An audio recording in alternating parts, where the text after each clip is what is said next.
fast car. I want a ticket to anywhere. Maybe we can make it. Maybe together we can get somewhere. Any place is better. Started from zero, got nothing to lose. Maybe we'll make something. Me, myself, I remember when we were driving in your car. Speed so fast, I felt like I was drunk. City lights laid out before us. Your arm felt nice, wrapped around my shoulder. I had a feeling that I belonged. Had a feeling I could be someone, be someone, be someone.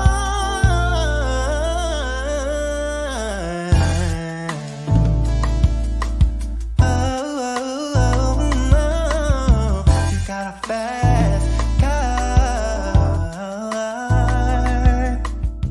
You got a fast car. I want a ticket to anywhere. Maybe we can make it. Maybe together we can get somewhere. Any place is better. Started from zero, got nothing to lose. Maybe we'll make something. Me, myself, I remember when we were driving in your car. Speed so fast, I felt like I was drunk. City lights laid out before us. Your arm felt nice, wrapped around my shoulder.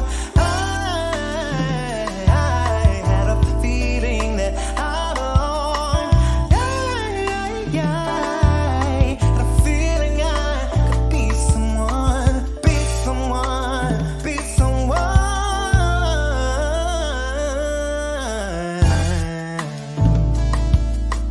Oh, you got a fast car.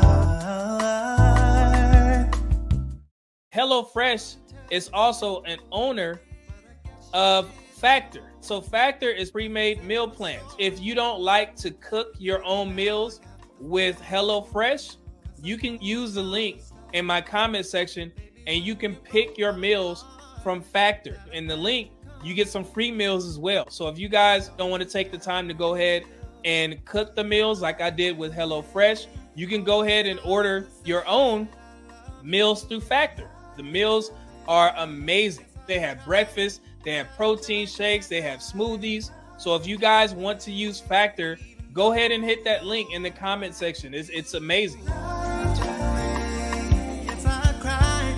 Yes, I cried, cried. It is. Come on. Oh my God. You know that I'll be back. Here I am.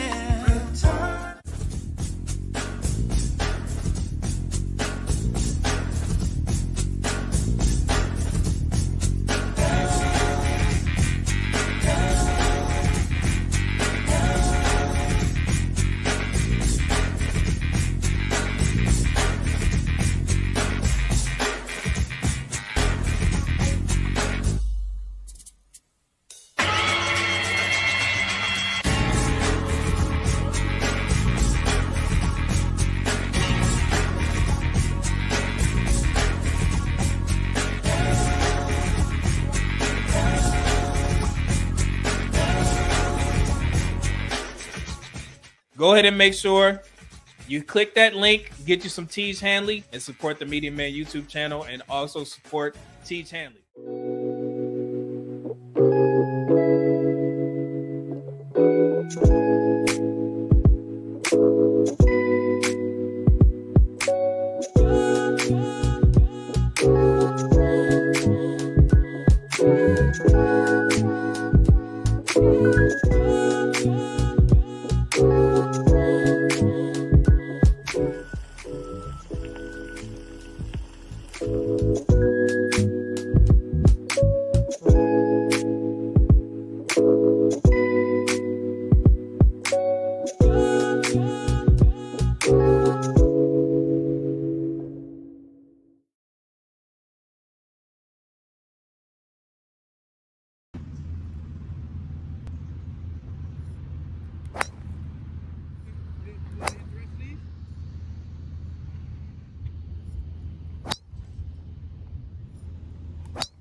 keep hooking it left when I'm left-handed. I don't know what's going on today. I think I'm off. So I'm gonna try and adjust. I'm gonna tilt the club to the east. See how that works.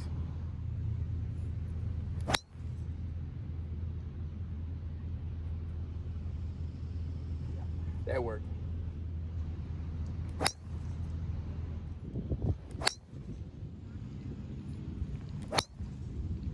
Take a break to let my back loosen up a little bit more, and I'm gonna get back to it. Peace. Dear Bruce,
Got a fast car. I want a ticket to anywhere. Maybe we can make it. Maybe together we can get somewhere. Any place is better. Started from zero and nothing to lose. Maybe we'll make something. Me, myself, I remember when we were driving in your car. Speed so fast, I felt like I was drunk. City lights laid out before us. Your arm felt nice, wrapped around my shoulder. I had a feeling that I belonged. Had a feeling I could be someone, be someone, be someone.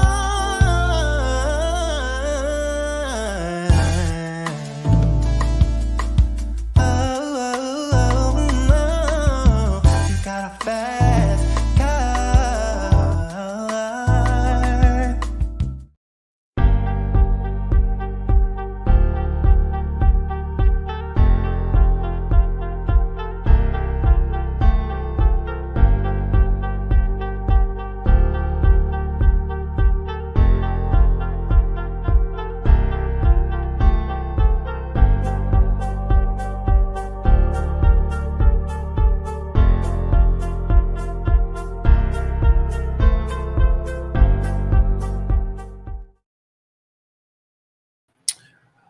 All right, let's get this off the screen and get started. Man, I'm excited to be back. Media Man Friday Night Live. I know y'all it's like, man, like what the hell's going on with this Friday show? I like this Friday time slot before everybody get a chance to hit the clubs or whatever y'all do on the weekend. Man, I like this time slot. May make this a habit. I like being here on a Friday night before everybody gets settled in, for the weekend. But yeah, so we gonna talk about it. You guys know that I could talk about dating and relationships all day. When it was time to talk about marriage, I brought in the heavy hitters. I brought in my married couple so they could speak on that since I'm running down that road in a second. But marriage or dating and relationships, yes, this is my lane. And I understand that I may have a little bit of a different approach when it comes to dating. I'm a little bit more cutthroat and I understand that, and I'm trying to work with the guys, trying to give you a little bit of jewels here and there, but sometimes it's not going over the way I thought it would because I get a lot of pushback from the guys in regards to the way I think and how I approach the dating market, and that's not a bad thing. I'm starting to learn that a lot of guys are really focused on, I guess more so relationship minded than I was when I was on my purpose. And like I said, that's not a bad thing. So we're gonna talk about it. We're gonna talk about a couple misnomers that I have, or disagreements that I have with these spaces in regards to how some of the guys in these spaces approach their dating, lifestyle. I'm a little bit more, I would say, realistic when it comes to how I run my dating market, and I'm, also far more truthful when it comes to the dating market. So yeah, we're gonna definitely talk about it. We're gonna get into it. I love being here. I like this live stream time slot. For this show, I wanted to have single men who are actively in the dating market in the United States to have a panel. I wanted you guys to come up so we could discuss your issues with the dating market, or the wins that you have on the dating market. And I also wanted you to challenge me in regards to how I feel about certain things on the dating market. And just be clear, if I do bring you guys up, I hopefully you did your research, because every point that I make in regards to marriage, in regards to relationships, I've researched, I've studied, right? So if you say something, be prepared for me to give you a little bit of pushback, and I'm gonna use the stats to prove my point, right? So yeah, so we're gonna definitely get into it. I have a couple of things that I want to address, a couple of videos that I want to show you guys, and we're gonna definitely talk. So yeah, but first, let me just give a shout out to my man OG Wiz. It means a lot, when people send in those super chats before the show even starts. And I seen OG Wiz show sponsor right now with the $50 super chat. Thank you, brother. He says, for the weekend gas money, I damn sure can use it. It is hot in Texas and seems like that affects the gas. It burns the gas even faster. So yeah, I definitely appreciate that, brother. But yeah, you guys support me a lot, and I thank you. And also we have AM Autistic Males. He donated a dollar, and I appreciate, like I said, anything that you guys feel necessary, to donate to the show. I greatly appreciate it. So, brother, thank you, AM. Thank you, OG Wiz, for sending in those cash apps. They definitely, don't go unnoticed. I just want to make sure that I want to highlight you guys for sending those in. So let's see who we got in the building. I already acknowledged a couple folks. And before we get started, we had the Mitchell Experience. He actually became a member days before the show even started, and I greatly appreciate it. This is the best way that you guys can support the platform without even thinking about it. Monthly subscription or whatever, being members. I greatly appreciate it, a lot. So thank you for that. The Mitchell Experience, brother. Thank you. Hopefully you get a chance to catch the show. Hopefully you're in here. We got 80 folks in the chat right now, so make sure you guys are liking the stream while on your way in. We got my man Jay Fleming in the building, doing big things on this platform. Get that content out. I see you, brother. I caught the last show.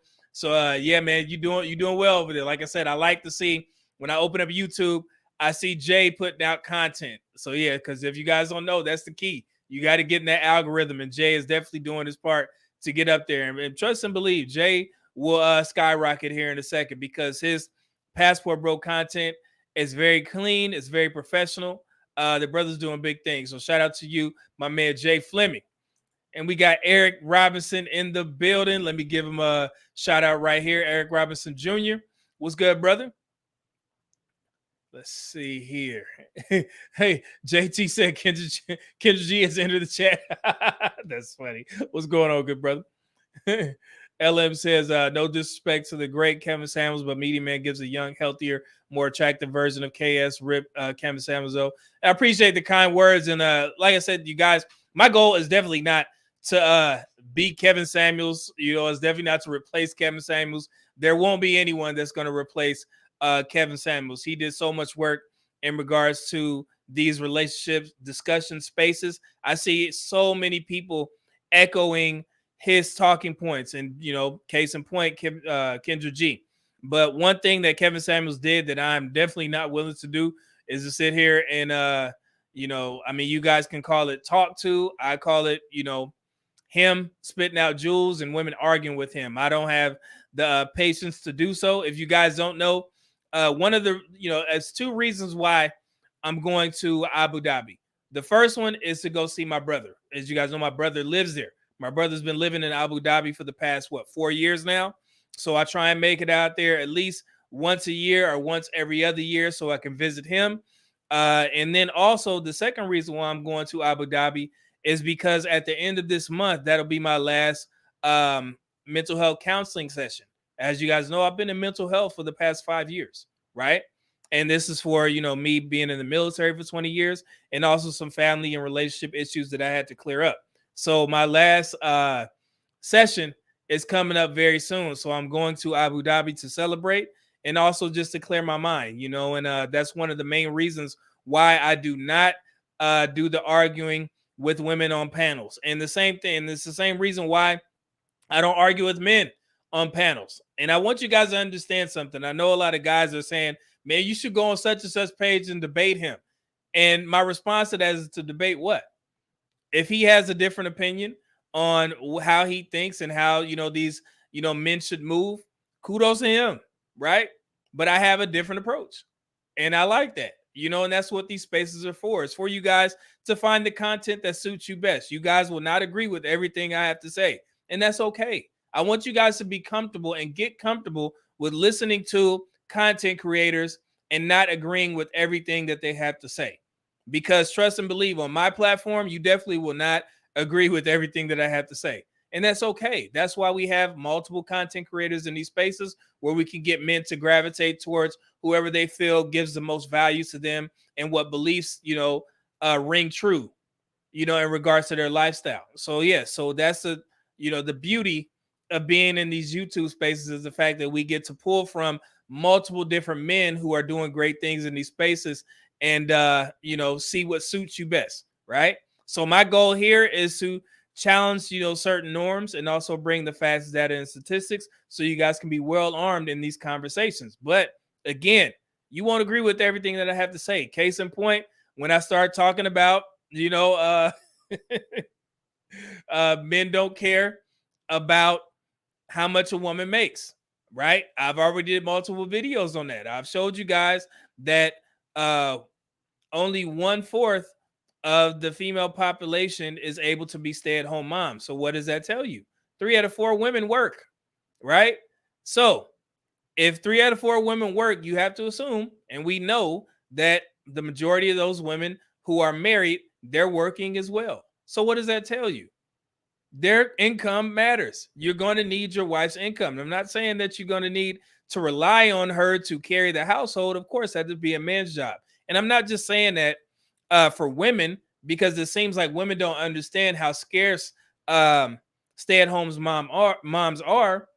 It seems like men don't understand that as well. And we're going to discuss the issues that I have with that talking point here in a second. And I also got some statistics for you guys so you can understand where I'm coming from, because these are things that we rarely discuss in these spaces. I've seen a lot of guys comment on my video that I just posted about the lead attorneys video, where they kept saying, women, their money doesn't matter, and so on and so forth. I'm like, okay, all right, just wait till the show came up, and here we are now. So we're gonna definitely discuss it. So appreciate it. I didn't mean to go off on a tangent, but thank you, Ellen. Appreciate that, good brother. And we got Jay Randomness always in the building, man. What's going on, good brother from D-Town? Absolutely, man. Good to see you here. And we got the greatest moderator alive, Mona D, in the building. Thank you, Mona. I know this was a short notice, but you made it here. So anytime that you give my platform, I greatly appreciate it. As always, thank you. Very gracious of the moderators. Jay, you as well, brother. My man, OG Wiz. What's going on? I had to highlight him for being the show sponsor. Let's see here. Let me see. Jimmy Trenard. What's going on, brother? First time I've seen this name. He said, love this channel. Man, thank you. Appreciate that, brother. Thank you. I like seeing new guys say stuff like that, man. Absolutely. Let's see here. Who was it I miss? We got Precise Promotions. How you say Precise Promotions? Precise? Okay, I'm going to check that out. Man, I like that. Did I see Could have swore I saw a DM from you. So, oh, and just let me be clear.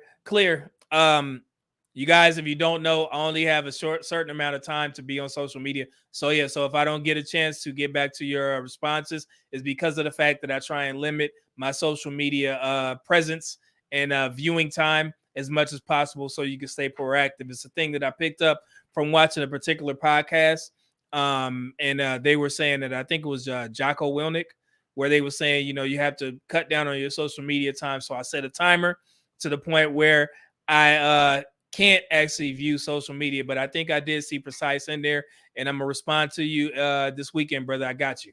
No worries.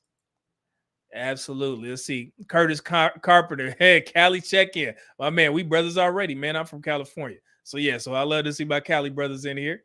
Let's see here. Mental agility. I love that. I hope SWP comes up to the panel. Who's SWP?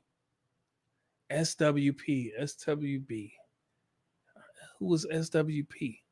I'm trying to yeah. You guys don't give me too much credit if you guys follow certain content creators, because I don't watch many of them. I have a particular set of content creators that I generally watch. So yes, if you guys say somebody's name, I don't. Yeah, I probably don't know them. So let's see here. Derek Gaines with the $2 super chat. Appreciate that, good brother. Say can't stay long.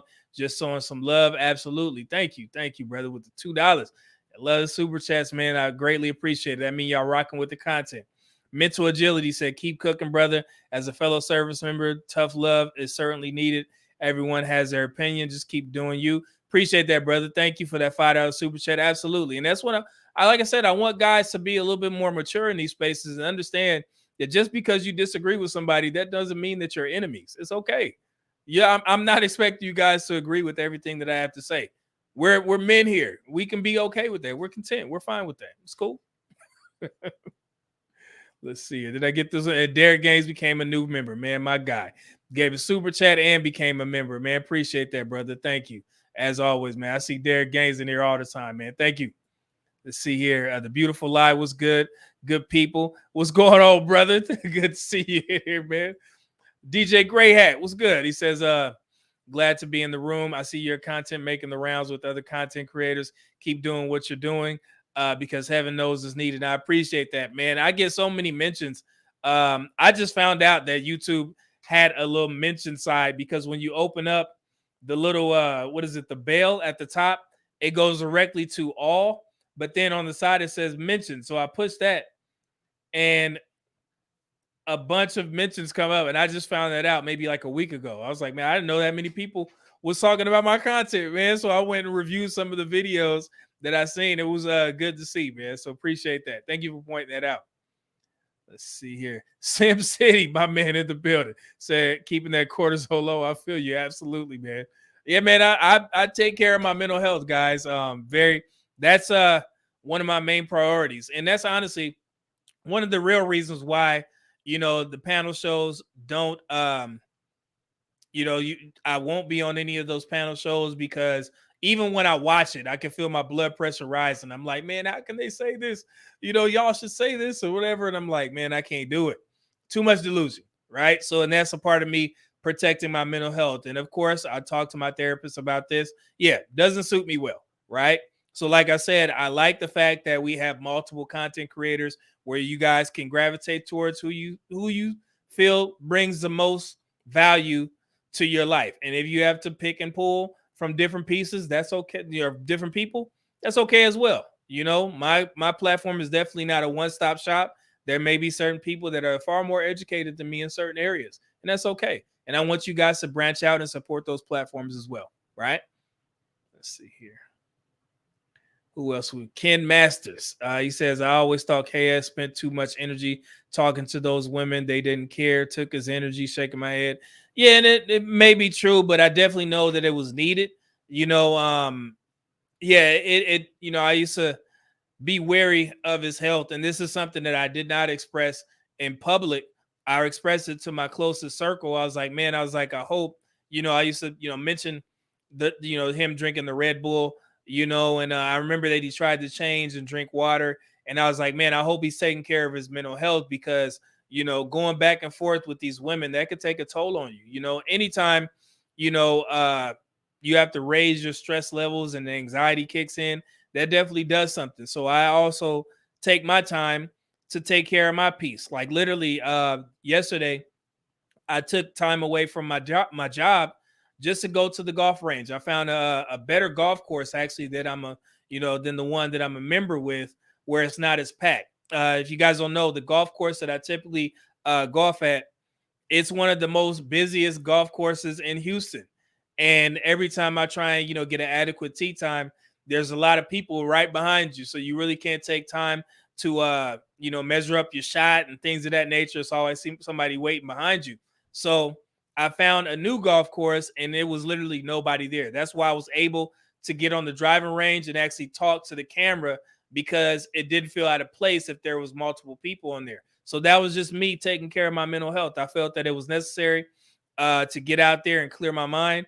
And it was well worth it. I hit some good balls, Pauls, while I was on the range. So this weekend I will be out there again. I have an 18-hole tee time in the morning before it heats up. So yes, I take care of my mental health, and golf and going to the gym is one way that I do so. Right. So, and I want you guys to take care of your mental health as well. Ghost, what's good, brother? Good to see him in here. I know we got what was that? Put in the chat, Ghost, what topic that we were going to discuss. I got it here, but if you put it in the chat, everybody can see it. And also, if you guys have any questions, let's do this. Right? And it would be best if if you send in those super chats with your questions, or if you believe a particular dating talking point that you've heard in these spaces, put it in the chat. And if you want to know my thoughts on it, I will definitely give them to you. Right. So yeah, that would definitely help the show. I'm here to answer questions. How about that? Let's see here. Oh yeah, okay, cool. I was right. I'm precise. He said, I'm a new subscriber. I love your content, brother. I appreciate that, man. I will reach out to you. From what I've seen, you are in the photography and video space. Precise Promotions, is that correct? I had a chance to look at your platform. I seen some pictures of you taking pictures in the gym, or not in the gym, in the club of like rappers and things of that nature. So let me know if that's what you're into, and if you're an editor, yeah, we definitely can talk, brother. I got you. Ali Broderick says, welcome back. What's going on, brother? Always looking forward to your content. Thank you. And I always make sure I take time to acknowledge, these day ones. I always see Ali in here. Thank you, brother. Let's see here. The original says, greetings, brother. I'm glad to see you use stats. I deal with numbers daily at work. Keep up the great message. Thank you, brother. And if you deal with numbers, then y'all gonna be happy for this not this week's show that's coming up on Monday, next week's show. I know you guys are interested in the statistical process, so I'm gonna do a whole breakdown of data analytics, so that can help you understand and break down particular numbers when you see it in some of the lingo that we use in these mathematical spaces, right? So I'm gonna do that for you all because it was actually requested. I didn't know that you guys were that interested in statistics, math, data, all that stuff. So yeah, we definitely gonna talk about it. We can talk about that all day. Let's see here. Oh, got a $20 super chat from W. Keep up the good work. Aim high, shoot low. Hey, man, you sound like a veteran, man. What's going on here? How you know about that? Getting them crosshairs and work your way up and slice from the pie. What you know about that, brother? I like seeing that. Oh man, Black Feather says, hope you connect with Anton Daniels. They've been mentioning you on his lives. Oh, I didn't know. Well, no. Let me take that back. I think one of my day ones on Facebook mentioned something like that. Vanessa Marcel, I think she mentioned that. Oh, that would be cool. I'll see how that turns out. Thank you, brother. AM Autistic Males, he said became. Oh man, you became a member. Damn, bro. Thank you for supporting me, man. Y'all hooking your boy up. Thank you. Wait, did I miss that super chat? My bad if I missed one. Hold on. Let me go back. Okay, no, I didn't. Let me keep going. Let's see here.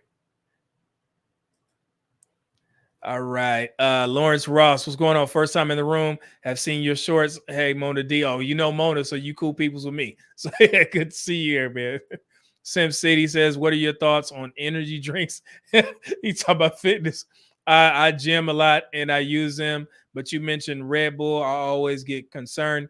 No, in anything that eat or drink in excess, then it's probably going to be unhealthy for you. Hell, if you eat too many carrots, that could be unhealthy for you. You could, eat too many beets can be unhealthy for you. But yeah, you just want to limit those things as possible. Me personally, I do use uh pre-workout, but I don't have any other competing caffeinated sources. And that's what helps the most. Because for one, let's say you're an avid coffee drinker, right? Or you drink, they have tea out there with caffeine in it. And you eat certain foods, drink certain things with a lot of caffeine in it, and then you go to the gym and you try and use pre-workout. First of all, it's not gonna hit as hard because your body's already used to being in a certain state with the caffeine that you drink throughout the day, and also that can potentially be unhealthy. So if you're a person who drinks Red Bulls every day and then you have a pre-workout, those are two competing caffeinated sources, and they may be well above. I'm pretty sure they're well above your caffeine intake. So what I do is I try and limit that. And like I said, I don't drink anything else caffeinated throughout the day unless I'm going to the gym, which is my pre-workout. So I always use that rule, right? But in the process, you need to be drinking a lot of water as well. And also, don't use that pre-workout too close to you going to sleep, because some pre-workouts work very well. I use a Ghost Legend. That is an amazing pre-workout. But I make sure that, let's say if I want to go to the gym at 6 p.m., I got to take that pre-workout at least at like 4 o'clock, because I want it out of my system by the time I'm ready to go to sleep, because it can mess up your sleep. But I'm still able to get what I need out of it. And yeah, it's a great product to use. But yeah, that's my thoughts on energy drinks and all that nature. And if you're a drinker, please stop mixing vodka and Red Bull together. I've seen people order that in the clubs and in bars, and I'm like, man, you trying to kill yourself? Yeah, don't do that. So at all. Let's see here. Up another super chat, man. Thai boxing. What's going on? $5 super chat. Me personally, KS was murdered. Sweet Jesus, you made me say that out loud. Deleted. He was gaining traction towards unifying the community. Yeah, and there are some. I'm gonna tell you this, Thai boxing. It was unexpected. I'm not gonna lie to you. I thought it was a joke.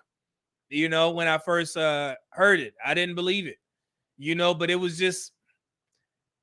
was too sudden. I have my concerns as well. You're not alone in that, brother. I'm gonna tell you that right now. I have my concerns.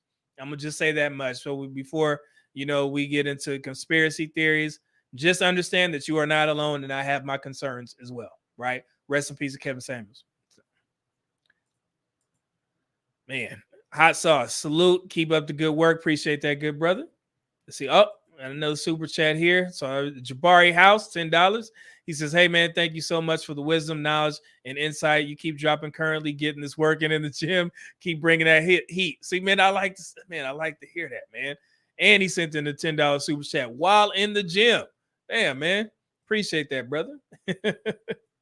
Look at Mahogany Jones in the building. She said, fly on the wall. Absolutely. Yeah, I thought I could have a panel of guys here, but nobody responded. And I know it's tough, especially for guys, for us to get on there. The women didn't pop up, but I like to see you guys in the chat. So that may be more comfortable for a lot of men.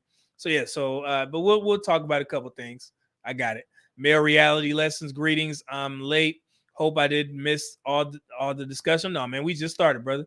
You right on time. I'm just going through the chat so I can make sure that I acknowledge everybody who supports the show. Real Bravado Network is one of them. Salute, brother. Good to see you here. Let's see if I got everything. Oh, Kevin C, always supporting your boy. I can count on Kevin C to send in that super chat, man, with the $5. He said, thank you for your work and what you do to help young men. Much appreciated. Keep up the great work. Absolutely, man. Thank you. Appreciate it. And here we go. Health is wealth. Black people stay training. Absolutely. Thai boxing, man. And my man, Real Bravado Network, sent in the $10 super chat. Man, thank you. Reach out to a brother. I'm always game to come on and chop it up. Absolutely, brother. I got you. And if we have time, I'm definitely dropping the link. If you're still here, we'll take you up on that offer. Let's see here. KJ King, I don't have a problem with women. Great. I like to hear it, man. Keep going. Ray Zeus. Mona, one of my teachers in audio engineering, told me about Celsius being healthier. Oh, okay. Y'all having a conversation. Cool. Uh, oh, Eugene still said, can you win on the US dating market? May take a little bit of work, but it depends on what you're trying to win for. Like I said, for a person like me, if I was on the dating market, it would be easy for me to separate women who are marriage minded and just there for fun. And in that sense, I'd never seen a problem. I don't see a problem with how the dating market is currently set up if you're, just out here trying to get your needs met, especially as a man who has his stuff together. But the marriage market is definitely a little bit different. And that's where I feel for a lot of guys in particular, because for one, so let's stick to the black community here for a second, right? So I know that the common misconception is that men are the problem in regards to long-term relationships, but that's a flawed argument that we cannot make, or women cannot make, because there are more black men married than black women. So if marriage is the ultimate goal and you have more black men, 33%, as opposed to 27% of black women married, then that would let you know that men are doing better on the long-term marriage market, right? It's just that simple. There's 556,000 more married black men than black women. And there's more black women than black men, almost 2 million more, right? So when you look at the numbers, that's why I always push back when I see these panel shows and I discuss these topics. If we're going to, quantify who's doing better, right, on the dating market or dating/marriage market, right, then you would have to say black men are doing better because we're married at a higher rate. It's that simple. So, but even then, only 33% of black men are married. That number could be higher. If you look back in the day, it was about 70-80% of us married back in the 60s, 70s, coming out of, Jim Crow and all that type of stuff, right? So, yeah, we of course want to, increase that numbers. And I don't think it's far-fetched to get 17% more married black men and, hopefully get black women closer to that. But I have my thoughts in regards to how most of the black women view the marriage market. I believe, and this is just my opinion, that 3 out of 4 black women don't want to get married. And if those 3 out of 4 black women do want to get married, they have a warped view on how a marriage should be ran. Either they want a guy to be a partner for them, or they want to be the one to make the decisions. However, if the marriage fails and they go bankrupt at some point, they're not going to look at the woman, they're going to look at the man. He can't sit there and say, hey, my wife is the leader of this relationship. People going to look at him crazy, right? So yeah, so in my opinion, this is my opinion, I don't think that 3 out of 4 black women want to get married. And the 1 out of 4, I mean, hey, I think they're the women that wanted to get married, right?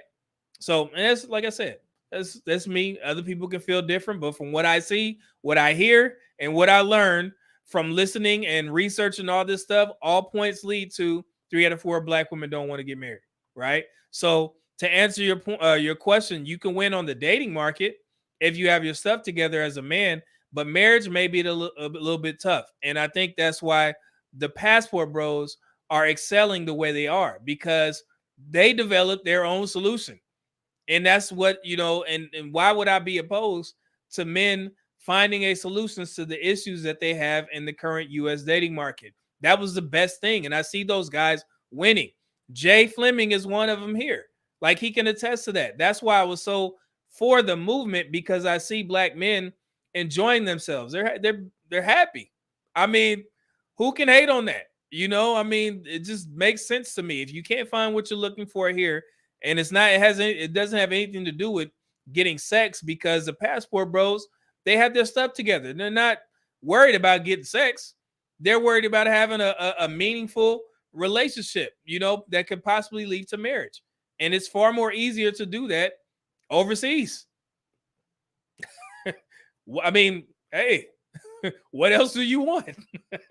So it may be tough here, but and I've come to that distinct conclusion over the past 6 months. I used to be a little bit, on the fence, like, well, maybe, but from some of the stuff that I've seen in recent days, Lord have mercy, man. I just heard.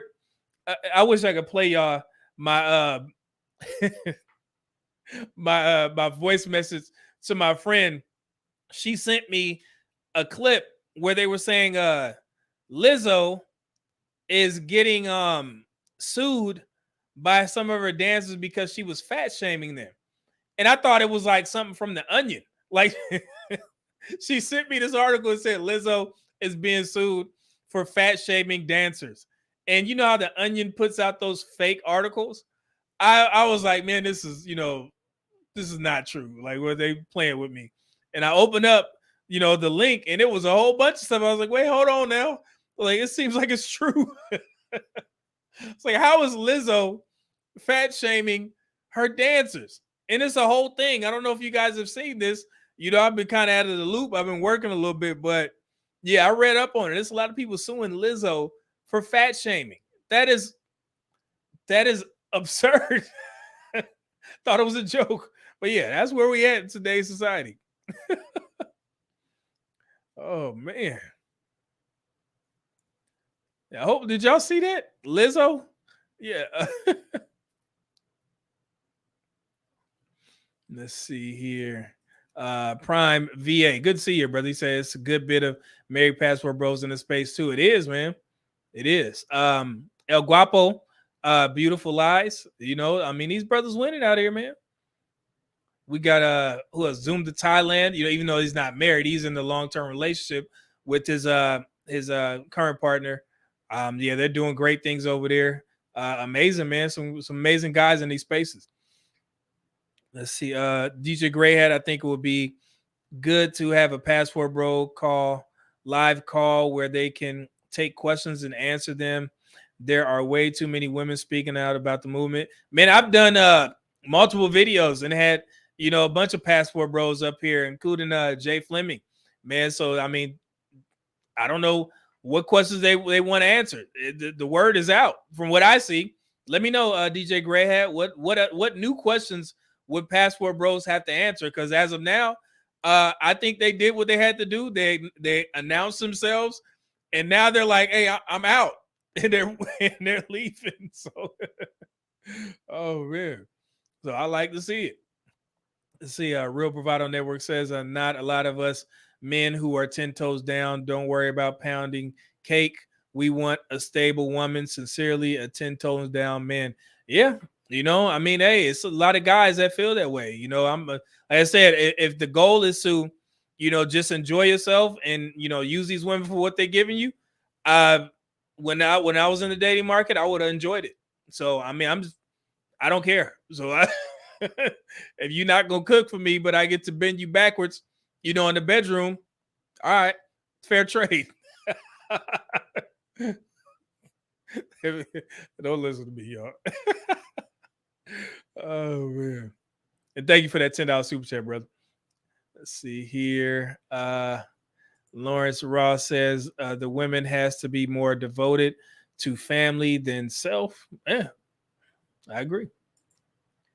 Okay, mental agility. I have 2 more years left in the Army, and once I get that DD 214, I'm out and headed back to Nairobi, Kenya. Oh yeah, man. I hope you have a chance to check out Austin Hollerman. I believe he's in Nairobi, Kenya. I think he said that this is his favorite place. He's actually living there. I always check up on the young brother to see if he's doing well, because it did sit right with me what happened with him in Brazil. So I always make sure the young brother is doing well and give him some support and check out his videos. And it seems like he's doing very well over there, and I love to see it. So yeah, if you're going to Nairobi, Kenya, make sure you check out Austin Hollerman. He's doing great things over there, man. Let's see here. Thanks for the subscribe. Who subscribed? Who hooked you up? Who hooked you up? Call him out so I can show him. uh, Real Bravado Network says fair exchange is no robbery. Absolutely, man.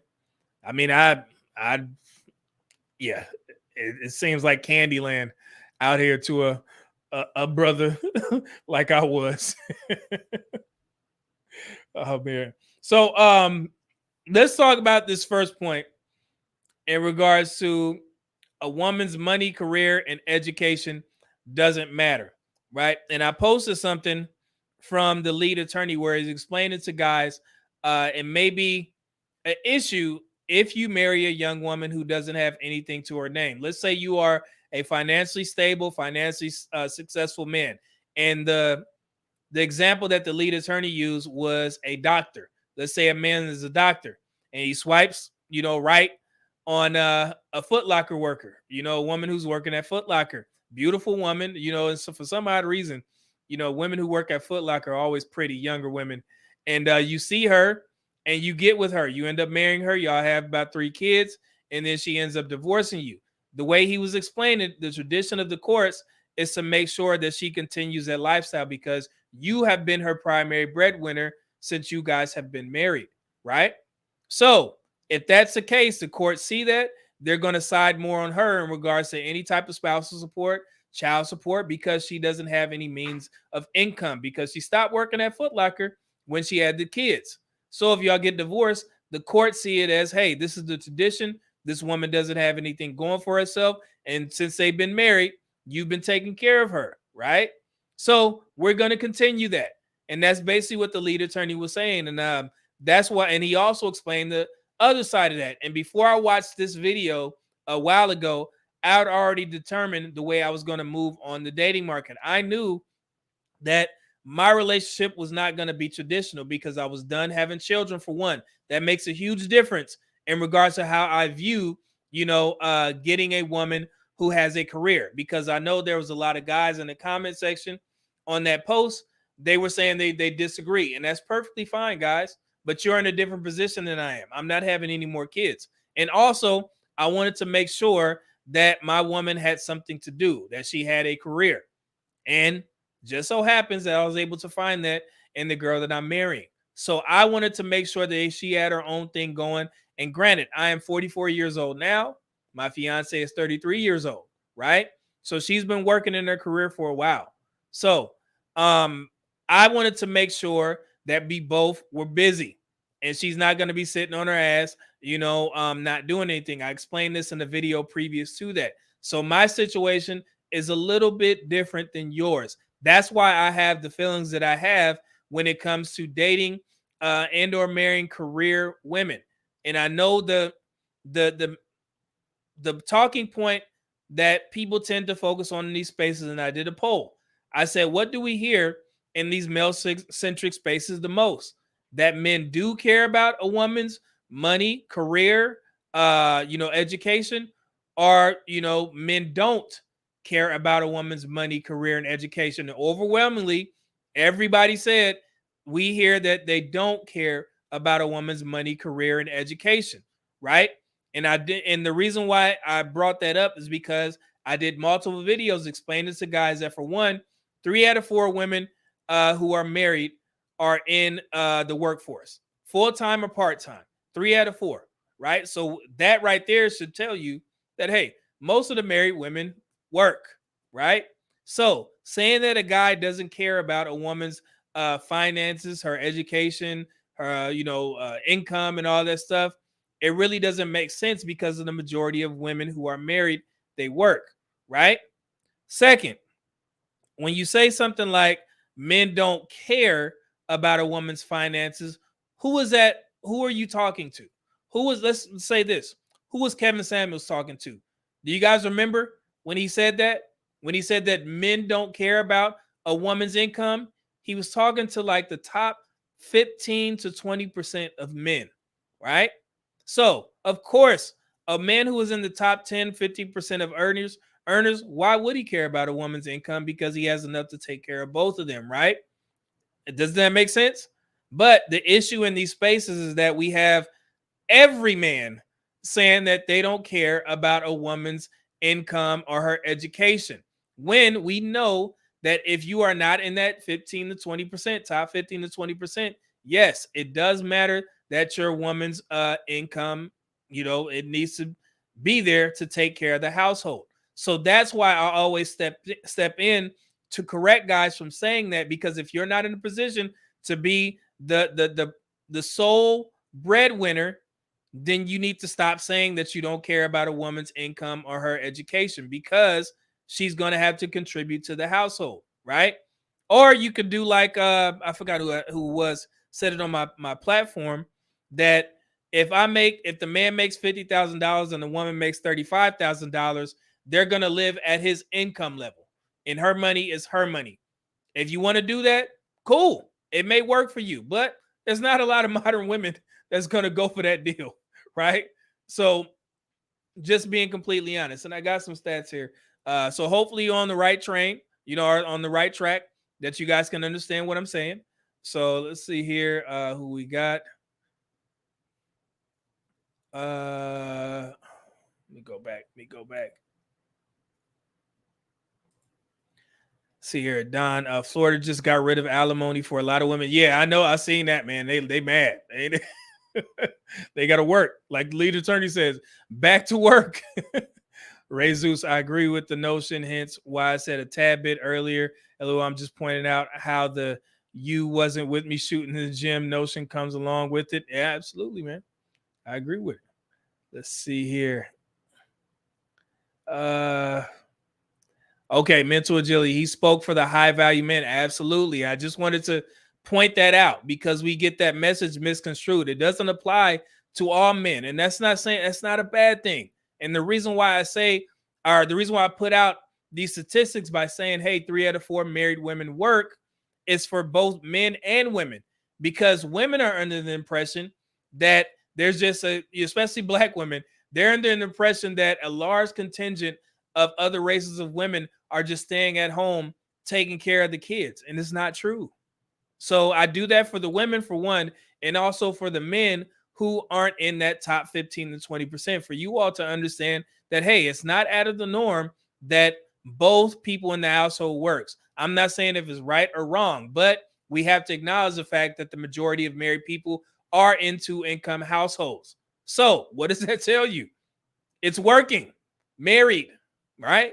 So, I mean, you can take this information or not, but I'm just letting you guys know it's a very small percentage of people who have a man who is a primary breadwinner and the woman is just staying home taking care of the children, right? Let's see here. Kenneth Smith said, I still haven't found out how someone couldn't care about how a woman spends her time and money. Yeah. We talk about it. It's a good point. Let's see here. Did I miss a super chat? Oh, my man, Theo Coop coming through. Just when I said that I missed a super chat. With the $20 super chat, he said, content creation ain't free. Pass the plate. Watching live from Detroit. What up, though? What up, though, Theo? Man, appreciate it. He ain't lying. Every time I make an appearance on Theo's live stream, I always make sure that I pay him for his time. Same thing with when I visit other content creators, I always make sure that I pay them for their time, and I appreciate it. Thank you, Theo, for putting that message out there. And also make sure y'all hit the like button. We got 173 folks in here. Support Black male media. Thank you, Theo. Let's see here. Let's see. Mona D says, because women try to exempt themselves from other roles because they do work. They work, but they shouldn't slave at home by cooking, cleaning, and child rearing, etc. Yeah, and I agree. And that's when, like I said, I think married people need to speak out more in regards to how your lifestyle is actually ran, because a lot of women are under the impression that if they work, which we know that the majority of women who are married work, they're going to be doing 100% of the child rearing, 100% of the chores, 100% of the cooking. And it's not true. I've talked to married folks, and that is not how their marriages are set up. So I really need married folks to be more vocal in regards to how your household is ran, because a lot of our women, black women, they believe that they're going to have to work an 8 to 12-hour shift or whatever, and then come home, cook, clean, take care of the kids while the husband just sits on his ass after he got off of his 8 to 12-hour shift. So she feels like she's getting the short end of the stick. And if you explain it like that, yeah, it absolutely does seem like that. Who would want to go to work 8 to 12 hours a day and then come home and then still have to work and cook and clean, take care of the kids while somebody else that they live with sits on their ass? I know it's not true, but that's how a lot of our women think. So this is on the married folks who, particularly married folks who have children. Please be more vocal in regards to how you explain your household dynamic, and let them understand that, hey, you know, the man is just not sitting on his ass while the woman is just, running around, and taking care of all the stuff while he sits, on the couch smoking a cigar and drinking a whiskey. Right? That sounds good right about now. I wish I had whiskey in here. This is tea. But but yeah, so just please be more vocal, married folks, and let these women know that that's not how most household dynamics are set up. Some household dynamics are set up to where the woman stays at home, take care of the kids, cook and clean it. Cool. And that's a great thing, right? But majority of them, it's not like that. So yeah. Let's see here. Thank you, Theo. Again, yeah, hit that like button. It's free. We just had 173 in here, so make sure you hit it on your way in. That's how we get this content out there. Let's see here. Lawrence Ross says, Mona, you are one in a million, so you don't count. Yeah, Mona, you're one in a million. Let's see here. Alex Miner says some of the married women think like that too, even when it's not their reality. That's crazy. Yeah, and that's another thing. Why would you sit there and portray a certain narrative that you don't even, identify with? That's crazy to me. Kenneth Smith, you go go get your whiskey. Yeah, I may have a taste or two after the show, man. I got you. Oh man. Yeah, Alex, yeah, that's a good point, man. I don't know why somebody would portray a certain, idea of their marriage to basically lying. That's crazy. So in regards to those points, let me give y'all some statistics here. I always come with statistics. I'm just not going to say anything if I don't have anything to back it up, right? So, before we get started, got a super chat, man. I always stop the show for a super chat. Appreciate that. Mental agility with the $5. He says average men think they are high value. Got us in this mess. Most men can't provide a better lifestyle for a woman on one income, let alone a family. And you know what? We talked about this high value thing. Let me show you this quick clip from the Kendra G show. Now, guys, I need you at the forefront. Get some thick skin, right? Because I promise you this, if you was in Kendra G's shoes, you would have told this guy the exact same thing. Let me show you what I'm talking about in regards to high value and how the message has been misconstrued outside of what Kevin Samuels was saying. Here we go. Post how it goes, love. All right, dang, Kendra, you ain't gonna give me like a cash app or nothing? So, right there, do y'all really think a high value man is gonna sit there and ask a woman for money publicly on social media? If high value men do that, just asking. Let's continue. You see, I'm a black brother trying. Jay. I got hella. Now you've been testing my patience this whole life, okay? Come on, man. So I've been trying to be very courteous with you. Okay. So this could end on a whole nother way if you want. I think we should just end right now. I mean, let's go. What's up, Kendra? What you got? What you got for me? I mean, I just think you're whack. I mean, I was trying to prevent from saying it, but I just think, you coming at the end with, I don't get a cash app. Like, you got a whole doctorate. You think you a high value man. You don't know the definition of a high value man. You coming up here whining because people was talking about you in the comments. Man the fuck up. That's what I want to say to you. Man up. Came up here crying. I was my fault. I was trying not to give it to you. I was saying goodbye. You wasn't going to get my true feelings. I was being kind. I really was. I was trying to say goodbye, but you need to man up. Nobody don't want no man crying and whining about shit about stuff that don't even matter. Oh, And then you want to talk about a cash app, but you a high value man, so you only pay rent, you got a doctorate. Baby, I don't know what you want, but you're not turning the women on with that. oh, okay. That's cool. Was that everything? Like you just didn't like the fact that I was. I mean, that's all I got time for. How about that one? That's all I got time for. I got a show to do. Bye. All right. So that's the issue that we have with this whole high value man thing, because every guy is echoing that talking point, are deeming themselves high value men. Now, I'll give you a little bit of backstory on this young man, and I want to congratulate him for finishing his master's. I believe he's about 36 years old. He went to Franklin University and he just finished his master's, and he enrolled in a doctorate program for business administration, I believe, right? So he's doing great things. He's just not making the money yet. Hence why he asked Kendra G for a cash app on live on social media. And to be clear, the only reason why the high value man thing was brought up is because he identified himself as a high value man. So Kendra G challenged him, right? So this is the issue that we have in these spaces with the whole telling yourself that I'm a high value man. No, Kevin Samuels was very clear when he said that is determined by the men that you associate with. You can't determine if you're a high value man on your own.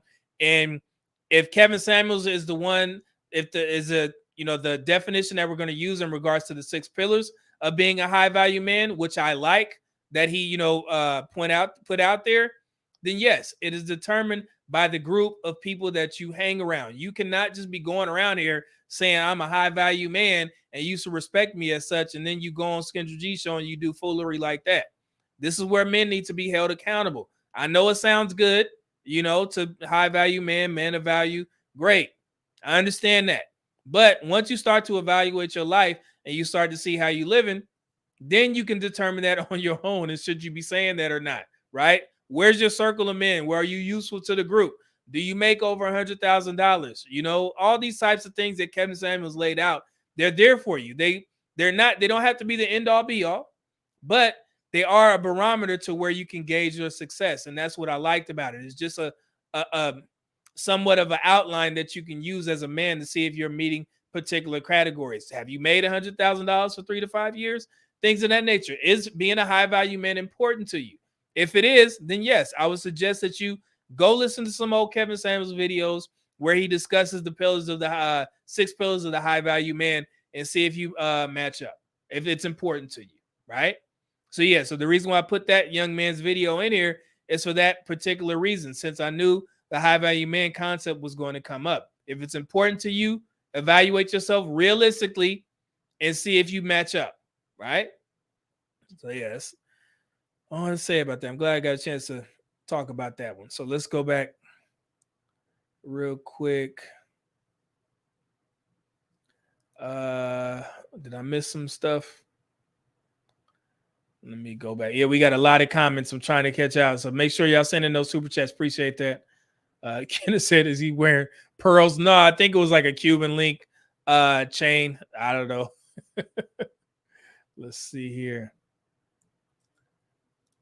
D said Jose and Juan are high value from the very start.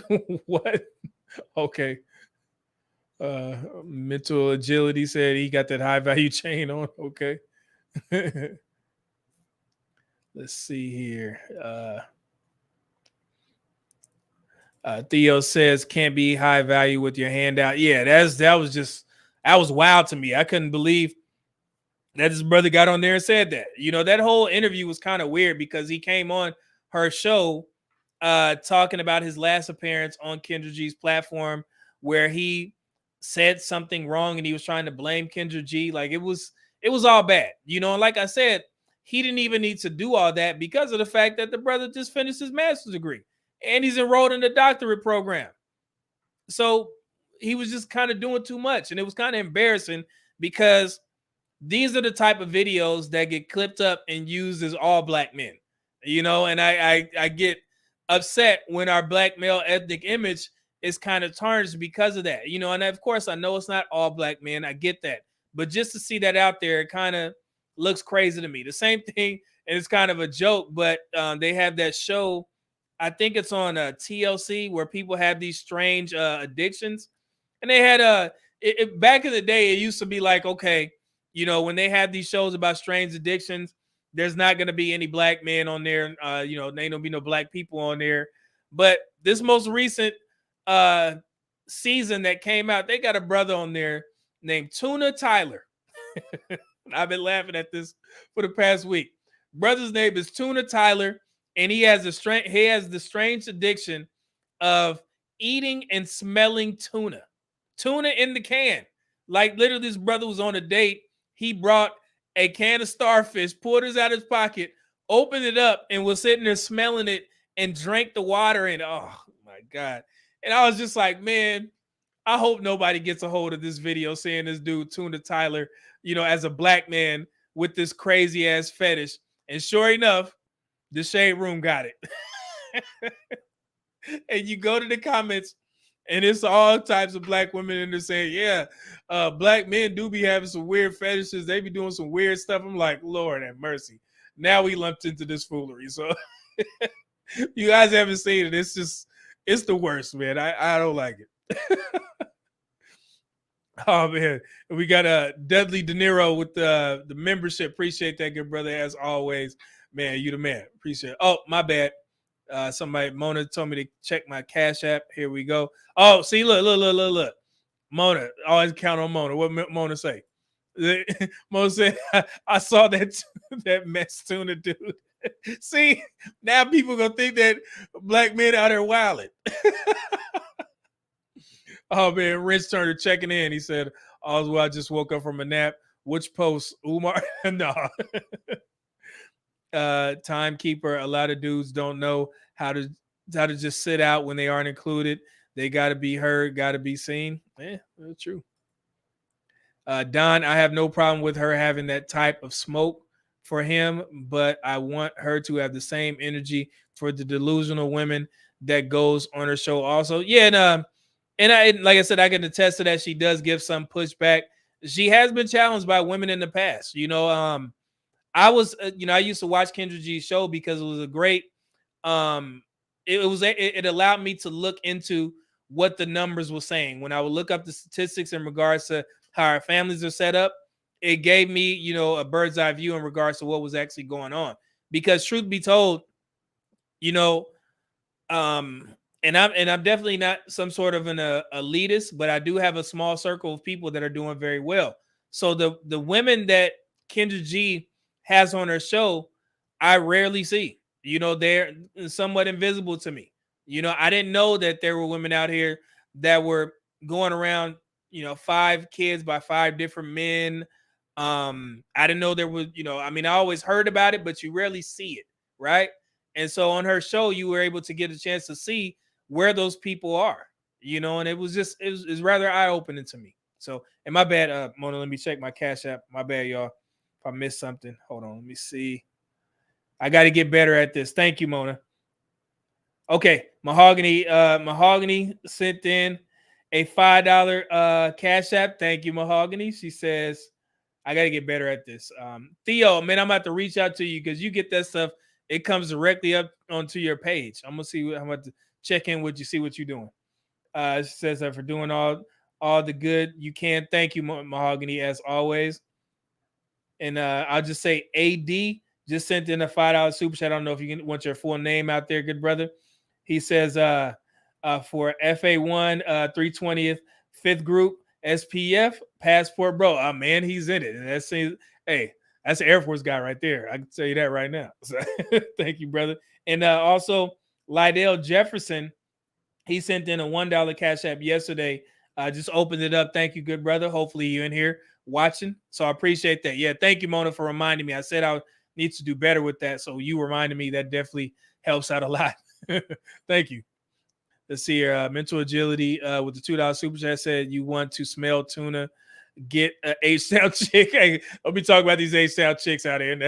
But we're going to do a whole show on, glad you mentioned that. We're going to do a whole show where I'm going to educate you guys on Monday about syphilis, and in particular in the Black community. I know, this may not be the salacious content that you guys are typically used to in these spaces, but it it makes me feel more valued when I can bring certain content like this to these spaces. If you guys don't remember, I did a whole show in regards to STDs a while back because that is my career field. So I want to bring that level of understanding to you all as well. We're going to look at some of the history of the syphilis outbreak and how it became prevalent in the Black community. We're going to look at the statistics by state, by region, whatever y'all want to see. I'm going to have it for you so you can be well informed in regards to what's going on, because I know you guys seen the 128% increase for syphilis in the Houston area in Harris County. That is where I live. I got that report before everybody got a chance to look at it, because that report was done from 2021 and we just recently released it for the public viewing, right? So we're definitely going to talk about it, and hopefully you guys will tune in just like you tune in now. Like I said, I know it won't be as salacious or whatever, but it'll definitely be informative and help you, and it'll help you understand how these STI, STD numbers and statistics factor into the Black community in particular. We're also going to look at the states as a whole. So make sure you tune in on Monday. It's going to be a good content. I promise you that. Promise you that. And Rents Turner with the $10 super chat, man. Appreciate that, brother. He says Kevin was clear on his definition of a high value man, and most cats have no clue what it is on the wood. Good brother, thank you. Yeah, and to me, it was very clear. But like I said, it's been overused, high value man, and all this stuff, because I don't think people have a level of understanding of what Kevin was talking about. And the same way that Kevin Samuels champions the blue collar workers, I do the same thing. Like, y'all don't forget that I was in the military for 20 years. So, man, it took me a while to get to this point. I got all of my education in the military, the Air Force. They encourage it, right? So I was there. I did some of the craziest stuff in the Air Force. Man, I'm tired. I'm not going to lie to you. It was tough. I told myself that once I retired, I was never going to work this hard again. You're right. And the job that I took, it's like 25% of what I did in the military. And I get paid exponentially more than I did when I was in the military. I'm going to just tell you that much. Maybe 3 to 4 times over. 25% of what I do. And the reason why I told myself that is because, for one, I worked myself up to get a position by gaining my master's, gaining my bachelor's, and 2 associate's degrees, and all kinds of certifications, right? So, like I said, I wasn't going to work in regard and work for the government as hard as I did ever again. 20 years was enough. And I'm sure if there are vets in the chat, they can attest to that, right? If you are a vet and you transition into the civilian world and you start working for the government, there's a huge difference. It warms my heart to when I go into the office, and I used to work for the Army. And when I first got out of the military, I used to work for the Army, and they would come around and say, hey, we got this commander's call, after work, or we have this detail that we have to do. But when you're a civilian, your ass just go home. So they used to come around and they used to tell the service members, like, hey, we got to stick around because we got to do this, this, and this. And I'd be like, peace out. Grab my suit coat, put out there, step on out, go home. Because I did my time and I didn't feel no remorse about it. 20 years was enough. Sweet Jesus. What? Oh, man. Let's see here.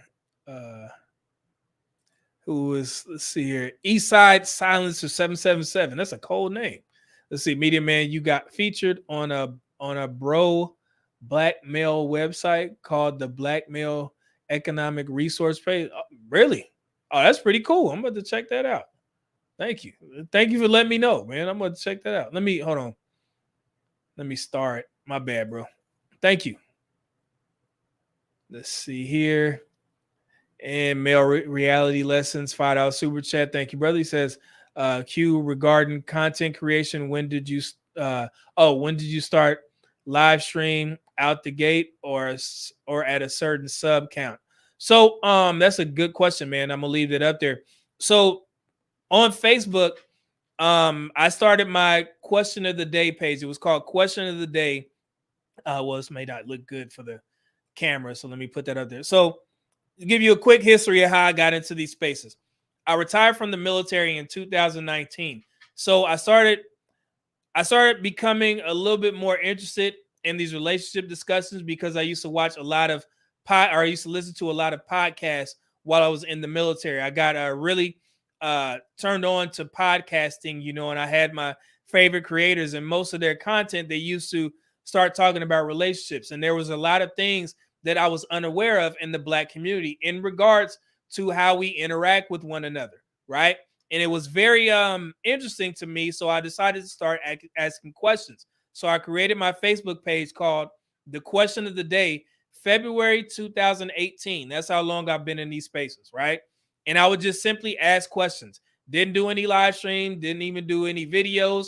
I would ask particular questions to make people think because I was trying to learn as well. I was trying to learn, is this true? Is that true? Do people really go through that? Because if I was to sit up here and just talk about my relationship experiences, it'll be a rather boring show. I'm gonna just tell you that right now because I didn't go through the foolery because my cutoff button was always on target.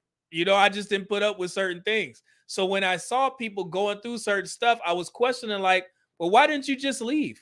And that's when I started learning about people being lonely or people being tied to one person because they have a scarcity mindset instead of having an abundance mindset. And this was before I even knew what these terms were because I just lived it. I was like, well, if she acting a fool, I'm out. And I just never understood how people stayed in bad relationships and just tried to work things out and so on and so forth. But that's going off on a tangent. But yes, so Facebook is where I started. I didn't start going live until I want to say around March 2021, and that was on Facebook, and that was around the time that I had just created my I created my my YouTube page in December of 2021. So from March 2021 to December 2021, I was live streaming on Facebook.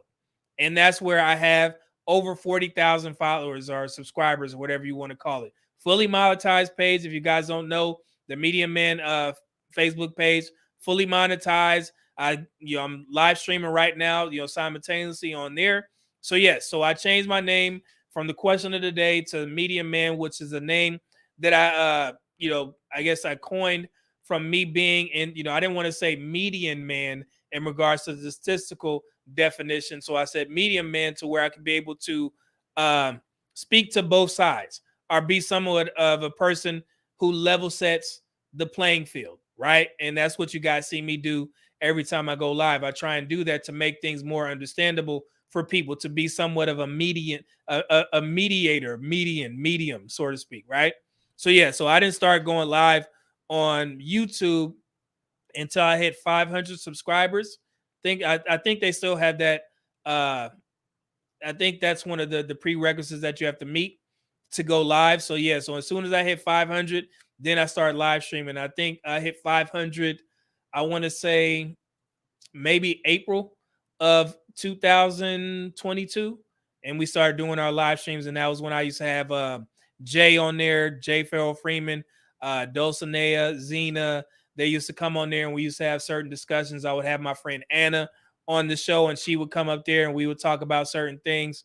So yeah, so it took me a while to start live streaming. It also took me even longer time to become monetized. If you guys don't know, my page just got monetized in January. Yeah, go figure. So I created the page December 2021. So I went a full year without, working for YouTube, so to speak, without getting paid.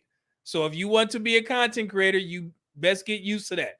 Get used to working for free because some people hit the lottery, they hit the jackpot, and they'll create a channel. Their content takes off, they do very well, and they get monetized. They hit 1,000 subscribers quick. They get 10,000, whatever. And I love to see those success stories. But my journey was a little bit different, right? It took me over a year to get monetized, and I had to be comfortable with working for free, so to speak, right? Even though I have my full-time job, I still made time to put out I think I put out maybe 5 shorts a day and maybe 2 or 3 videos a day for a year straight just to get into the algorithm, right? Because we used to do the long live streams and I would put out as much content as possible. That was the hardest that I've worked in a while. So I would get off work and I would cut shorts, I would cut videos, and it would literally take me about 6 hours out of the day. Just imagine, I did that for about a year straight, putting out content every day so I can get into the algorithm. And sure enough, things started to take off. I hit my 1,000 subscribers. I hit my 4,000 watch hours in June 2023. Ended up getting monetized. And then the page started to take off after shouts out to Melanie King. She actually reviewed one of my Sigma Male videos, and I started getting a lot of traction. People started coming to the platform, and the page started to grow. So the growth that you guys see in regards to me, and I just passed 26,000 subscribers. Just the other day, I told you guys that we hit 25,000. So the page is growing, right? It's getting out there. The message is getting out there. So yeah, so it took me a while, but I was just content with working hard and getting to where I'm at now. And it's only up from here. So I know that was kind of a long form answer, but hopefully it answered your question to as best possible to give you a little backstory in regards to how I got to where I'm at now, right? So yeah, hopefully that helps. Let's see here.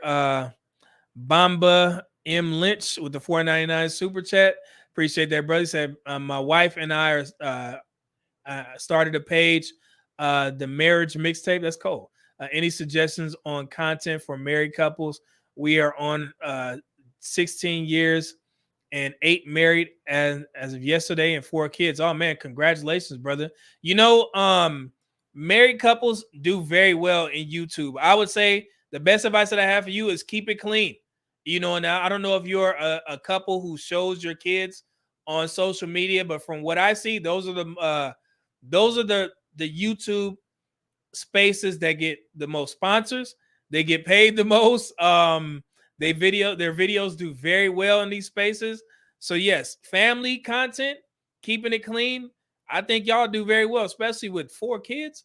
People love to see the kids. We love the kids. So yeah, just keep it clean and be honest about, you know, your marriage.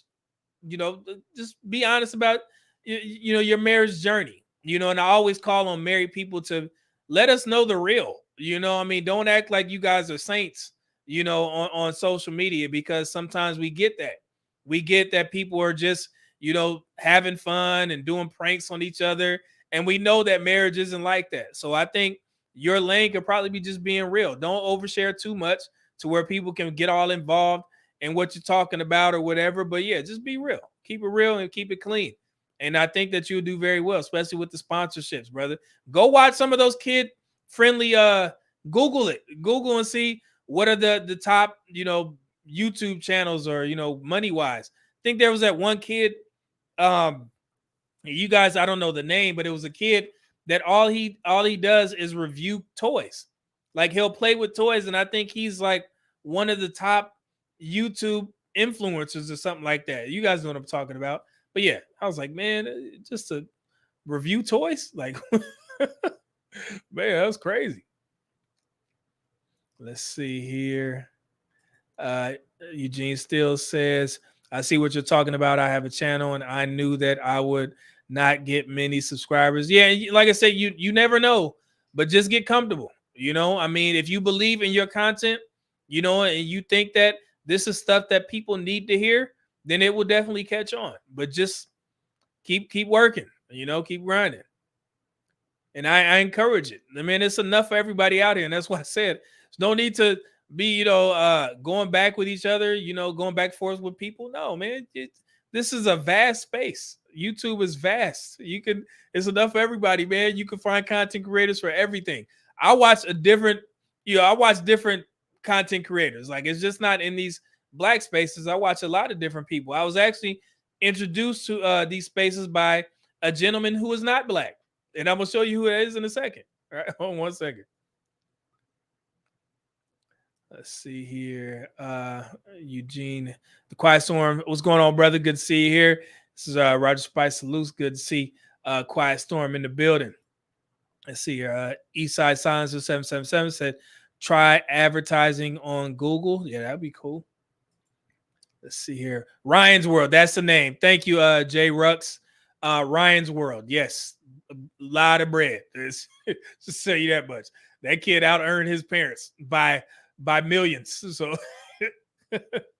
more of the Super Saya is a popular family channel. Man, family channels do very well. Sean Fleming says, I have a channel, just need to make more time to make videos. Yeah, man. Like I said, you got to make it a priority. You got to treat YouTube like it's an actual job, because it is a job. For me, this is a business. This is my platform. I tend to, I'm looking to expand, to other platforms. I'm going to take this over to Rumble. I'm going to start putting the audio on Apple Music podcasts and on Spotify podcasts. So yeah, I'm trying to expand, and eventually my next goal is to start a website. So if there's anybody in the chat that does websites, before I go to Squarespace and give them some of my money, I would be more than happy to pay one of you fine people who has their own website building, business or something like that. Would love to pay you as opposed to paying Squarespace. Even though Squarespace is great, I'll definitely help y'all, help y'all grow your platform. So yeah. So let's see here. Jay said, Sean, are we related? Yes, that's cool. That's another. Keep sending those names for Mona, famous Tube family as well. So what's let me see this name. Bamba M. Lynch can research them because they do very well from what I see, those family pages. And me, one of my guilty pleasures on TikTok, my TikTok page, my personal page is very, very clean, and I like to use TikTok for feel good content. And two of my favorite influencers to watch on TikTok are the Scotts, the married couple, the Scotts. Hilarious. His wife Chrissy is hilarious. Those two, I like watching them, and I also like watching the Henrys. The Henrys, I watch them. They have a baby on there that eats croissants, and I know this is like, man, why is this dude talking about that? When I'm telling you guys, when you watch the Henrys, it's good content. It's feel good content, man. So I watch them as well. So it's my guilty pleasures. Let's see here. Let's see. Oh, Sean said, I do live in Houston. Oh, man, I got a lot of Houston folks in here. Mona said, check your cash apps. Hold on. Thank you, Mona. See, that's why Mona here, man. Let's see. Oh, my bad, man. The Quiet Storm sent in the $10 cash app. Appreciate that, guy, brother. He said, for only cash apps going forward, no 30% for YouTube. Yeah, I just found that out. I did no. Whose page was I on? Yeah, I was watching some Dennis Sperling's content, and he posted on his community post that super chats, YouTube takes 30% of your super chats. It's like, what the hell? Sweet Jesus. So I was like, yeah. So that's why people, are starting to send cash apps in, because I guess you get all the monies that they send. So yeah, so Quiet Storm, good on you. And shout out to Dennis Sperling for bringing that to my attention. I should have been on that, but I'm glad he mentioned that. And yeah, so I understand it now. So thank you, brother. Let's see here. Okay. Oh, y'all talking about stuff. So yeah, so all right. So let's continue. I know on these Friday shows, I like to interact a little bit more with the chat, because you guys are definitely cashing your boy out with the super chats and the cash apps. And yeah, thank you. And I, appreciate it as always. So look, I know I mentioned that when I got into these spaces, one of the first guys that I actually saw wasn't black. And you guys were like, well, who was it? It was Rich Cooper. Rich Cooper, Entrepreneurs in Cars. He was one of the first content creators that I came across when I started to listen to more male-centric spaces. Him, also The Better Bachelor. I used to listen to Rollo Tomasi. Yeah, I didn't know that there were so many black male content creators in these spaces until Kevin Samuels, and also this Jeff the Style OG. No, Jeff the Style OG is not really into relationship discussions like that, but he does the style stuff, and that's when I got introduced to that. And then Kevin Samuels used to do the style stuff, so I started to watch him. And then one day he came up and he was talking to women, and I was like, oh, okay, so he changed his whole platform up. So that's when I started to understand that there were a lot more male content creators in these spaces. But Rich Cooper, he was actually one of the first that I came across. And the reason why I enjoy his content is because he's brutally honest. Let me show you an example of what I'm talking about. You man, like every good, No. good. Let me go back. I'm a pretty high value man, like every good, No. good. No. I mean, I have a good job in the aerospace industry. What did you make last year? About 90. Okay, but I mean, like, you look like you're from Amish country still. You're not looking like the kind of guy that women are going to swipe right on. Is it the beard or? It's the beard. You don't look very strong and masculine. I'd get some new glasses. I'd fit your face better. Change your style. The shirt kind of sucks. Let's go back. That's Rich Cooper. I'm a pretty high value man, like every good, No. good. No. I mean, I have a good job in the aerospace industry. What did you make last year? About 90. Okay, but I mean, like, you look like you're from Amish country still. You're not looking like the kind of guy that women are going to swipe right on. Is it the beard or? It's the beard. You don't look very strong and masculine. I'd get some new glasses. I'd fit your face better. Change your style. The shirt kind of sucks. All right. Rich Cooper, the solutions, right? So, I mean, he shut old boy down immediately. Like he said, dude came in, I'm a high value man. He's like, no, right? This is the type of feedback that men need to be comfortable with.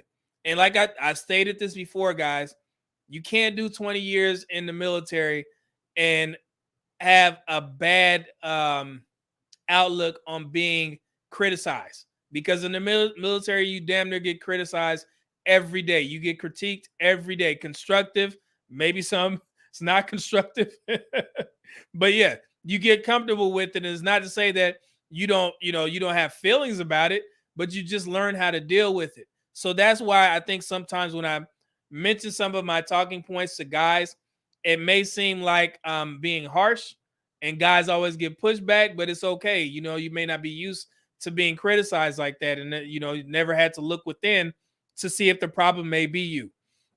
So that's why I like Rich Cooper, because he was, he's able to be completely honest. And typically when you get guys on the panel, it doesn't go, crazy. Like when you have, and I hate to say it, when you have women on panels, I mean, it is crazy. You can see that from old Kevin Samuels videos. But when you typically have men on a all male space, whatever, and they're talking amongst each other, it doesn't go off the wires, because like Kevin Samuels says, there's a low level threat of violence there, right? And these are things that men have always known, but Kevin just put words to it, right? So yes, so that's why I like when men are able to give other men feedback, men who you respect. I get that, you have to respect the guy, of course, but Rich Cooper, he actually gains a lot of respect in these spaces because he's been doing it for a while. I think I've been watching his content since he was at like maybe 50,000 subscribers. He's doing very well now. I haven't checked the subscriber count now, but I'm pretty sure that he's over 300,000. Let me just check real quick. Hold on. Entrepreneurs and cars. 1 second.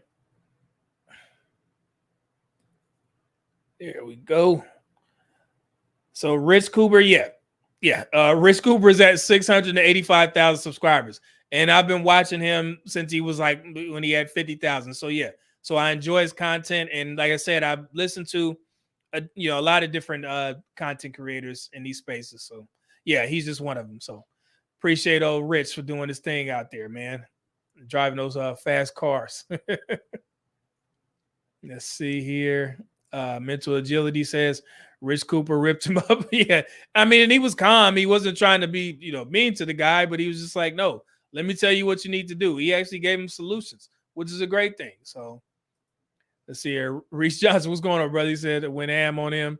Great advice. So see, and look at that. Great advice though. Male agility, got to have thick skin. You get told the truth. No chaser every day. Absolutely, man. Let's see here. Big brother in life, he squashed him with the quickness. He shut that mess down. Male reality listens, military don't care about your freaking feelings. Yeah, absolutely. You just need to get the job done, especially when you're in the combat career field. Like, brother, life and death is on the line. Like, we don't have time to be sitting there complaining and crying. It's just, we got a problem, we need to fix it. So let's see.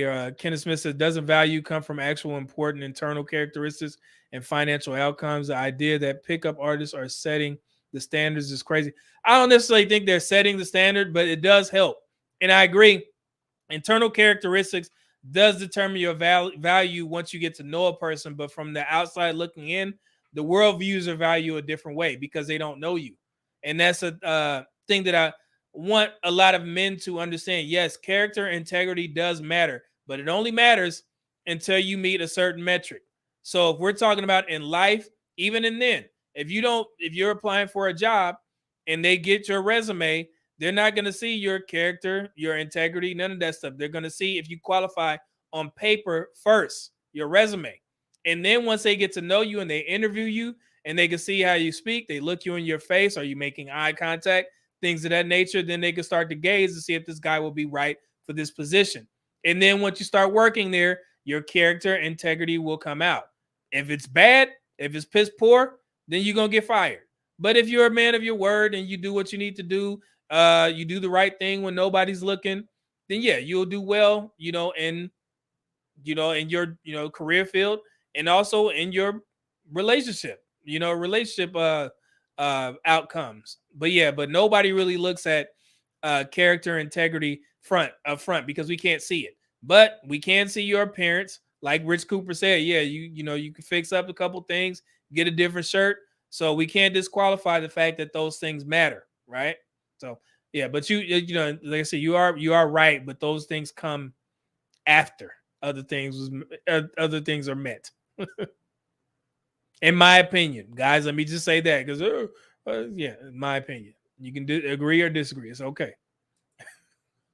Let's see, Robert Anderson, he was like, no, immediately, no, not high value. Quiet Storm says, us men have our disagreements, but at least understand where the other guy's coming from. It's the simps who I do not tolerate ever. Yeah, like I said, and that's one thing where I want to, pat men on the back, black men in particular. We definitely know how to separate ourselves from the guys who do crazy stuff. And that's one thing I wish black women would get better at, because even the quote unquote good women, right? They champion the worst behavior from the black women who shouldn't be praised. Y'all stand right next to them. And I know this has been said multiple times by myself and other people in these spaces. Yeah, we can't tell the difference because y'all will defend every black woman. It was no need for Suki Hana to be defended. The girl was out of pocket. Be like, yeah, man, that's bad. You know what I'm saying? But instead, people are like, man, just leave her alone. Just let her do what she wants to do. And I'm telling black women right now, if you keep having that mentality, I mean, well, it's already happening. People are starting to say that it's not Sukiana acting like that. Man, I hate when black women act like that. I hate when black women go overseas and say crazy stuff. I hate when black women start doing this, and this. They're not pinpointing her. She is just one of many. That's how the world views it, right? So I would advise black women to stop doing that. Stop being, so loyal to this damn sister code and start calling out your sisters when they tarnish your name. It's not enough black women doing that. Yeah, we got Mona, we got other, Chelsea's Live Line doing amazing things in these spaces, but we need more black women to be on board with that. It's okay. You don't have to, defend everybody. Like, damn, sheesh. So I'm gonna go off on a tangent, but damn. Brian Johnson says, men generally speaking appreciate constructive criticism, even when it's harsh. Sometimes that's even better than sugarcoating it. Women, on the other hand, need the words to be sweet. Yeah, and it's sad. And it's funny that I guess that theory was debunked multiple times, but recently with Kendra G, because I know Kendra G, she had her, and she's mentioned this a long time ago, because she used to, when she was really mad at Kevin Samuels, she once mentioned that her dating show was created before Kevin Samuels started his dating show, right? Or talking to women or whatever it is. She used to say that. But her goal was to be the angel's side, or said that the good side, as opposed to Kevin Samuels being the bad side, the way that she talked to women. So if you look at some of Kendra G's old content, she never challenged anything. She would just let these women say some of the most outlandish stuff, and she was trying to be the softer version of Kevin Samuels, in my opinion, right? But over the years, she started to notice, like, hey, man, I can't continue to be silent on certain topics. So she used to gradually say certain things to women, when they would come on her show. And then she finally got her reality dose when there was a couple women that challenged her and told her that she was telling black women to settle. And that kind of woke her up. And I've done multiple videos when that happened because I knew that day would come, right? And so it took her a while to get to it. And as I stated in my previous video, sometimes our women have to go through it to really understand what the hell is going on, right? So she tried her best to be the softer version of Kevin Samuels, but she finally understood that that's not going to work in these spaces. So no matter how a man says it or a woman says it, it's really damn near nobody that can somewhat check black women, because every time it's like, leave black women alone. But then the funny thing is, our women will sit there and go in on us, and they get mad when we say something. Like, man, what the hell? Like, how are you gonna tell somebody not to talk about you when y'all doing the same exact thing? That's like the pot calling the kettle black, right? So that's why when I hear women start to complain about what men are saying in these spaces, it goes in one ear and out the other. Because I know that y'all been doing the same thing for years and years, but funny how you get a couple black men expressing their issues that they have with the dating market, and now it's this big problem. Y'all need to leave black women alone. Why didn't y'all leave black women alone? Leave us alone. Oh, man. Let's see here. Quiet Storm says the women who are silent are not helping the situation. Silence is enabling the debauchery. Yeah, and I agree, man. I think need to be a little bit more vocal, in my opinion. Male reality lessons, they need to set themselves apart from the 304th. And that's the funny thing. They haven't done that because, I remember the biggest pushback or misconception that women, deflection tactic that our women used to use was that, no, it's a particular woman that's doing all the twerking, or it's a particular woman that's saying these types of things. No. No, not at all. It's lawyers, doctors, all types of black women twerking, and it's not just a particular avatar of a woman. It's all of our women. They're all in there. So and we just had that senator twerking upside down naked. Oh, man. Yeah, I was like, man, yeah, it's, there you go right there. So let's see. Elliot says Sukian is yet another example why black Western women are the least married on the planet. Yeah, I understand this is just one of her. But in my opinion, I just think that 3 out of 4 black women just don't want to get married. So, I mean, and it's just a theory, you could argue it. There's no data on that, but that's just my opinion. So that's how I feel. So let me drop this in here. Make sure y'all support your boy. Appreciate it. Let's see here. Who else did I miss? Mental Agility said Kendra G has seen the light. She can't even remain quiet any longer. Yeah, she tried. She definitely tried. So Male Reality Lesson says like going down to Jamaica and getting the old bamboo. Yes, shout out. I seen that Dennis Sperling episode. I was like, wow, these women wilding out there. What? Lord have mercy. Yeah, it was Dennis Sperling and I think Beautiful Eyes. El Guapo did a stream on that as well. I'm like, Lord. They was wilding out there, ain't they? Male Reality Lessons. Darren, what's going on, brother? He says the way they want the accolades of marriage, but not the responsibility of being a dutiful wife. Yeah, and like I said earlier in the show, it's just they want to be married with these weird stipulations. Like, I want to be married, but you can't tell me what to do, and it's all bad, all bad. So Sean Fleming said, Media Man, I'm going to shoot you an email. I'd like to discuss some things. Okay, cool. Got you, brother. Let's see here. Miss A said, I am a woman and a new subscriber. I listened to some of your videos and you seem very balanced and objective. I appreciate that. Yeah, and that's the goal. That is the goal.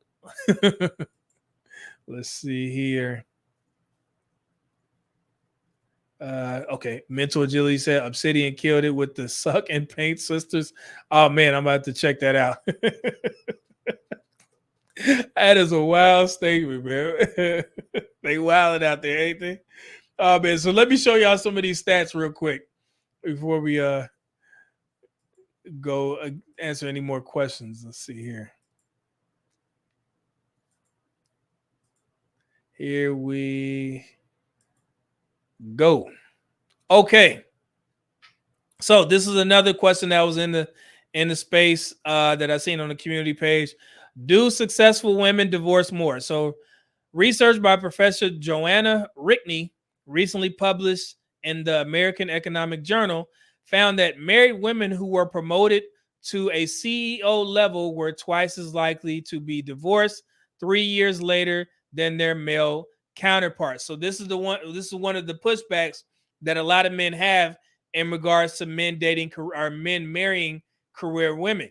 They say that if a woman has a career, then she's more likely to get divorced. So she has like advanced degrees, then she's more likely to get divorced. But nobody's ever really researched what that actually means. So, and you see right there, it says CEOs. How many women are CEOs? Let's go here. So, of the S&P 500 companies, 459 CEOs are male and just 41 are female.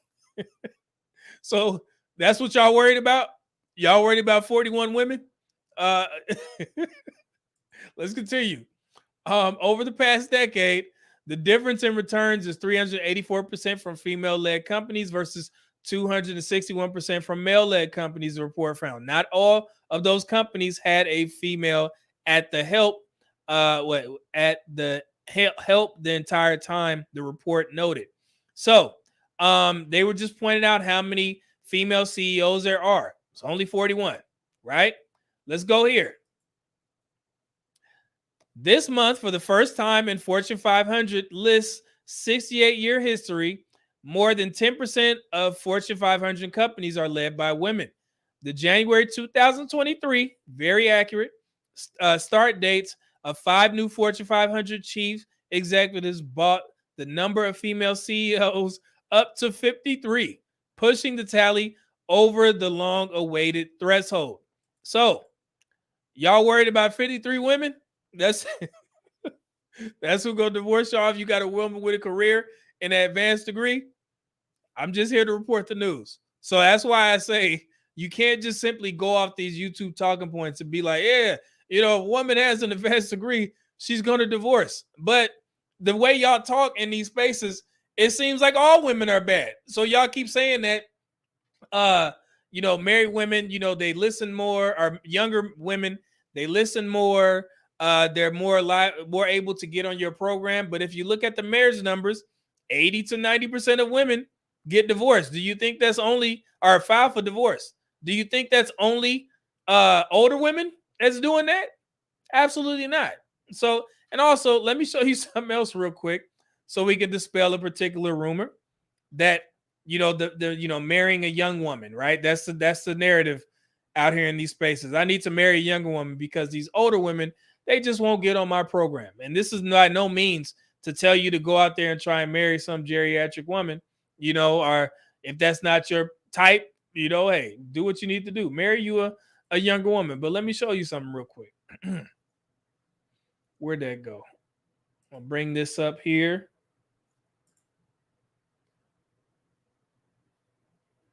Let's see. Where'd it go? Hold on. Let me pull it up real quick. Give me 1 second, guys. I gotta find it first. Why is this? My preview picture thing is acting crazy. All right, here we go. Do. Okay. Now we cooking. We cook. Oh, what got a $10? My man Theo, the $10 super chat. He says, "Said it on my channel. Women will defend other women's deplorable behavior no matter what, even if they themselves don't participate in the same behavior." Hashtag the sisterhood. Yeah, man, that's some crazy mess. Like, and I don't think they understand, Theo, that it makes them look bad as well because men can't tell the difference. Like, it's why women don't understand that? Like, I don't know, brother. Yeah, but I'm glad you said it. Thank you. Let's see here. All right. Let me pull this up for you guys. So, marry young women. That's what they say, right? That's what we're going to go with. So, and I did a video on this a while back if you guys care to go back and watch it, just to give y'all some insight on when people typically get married.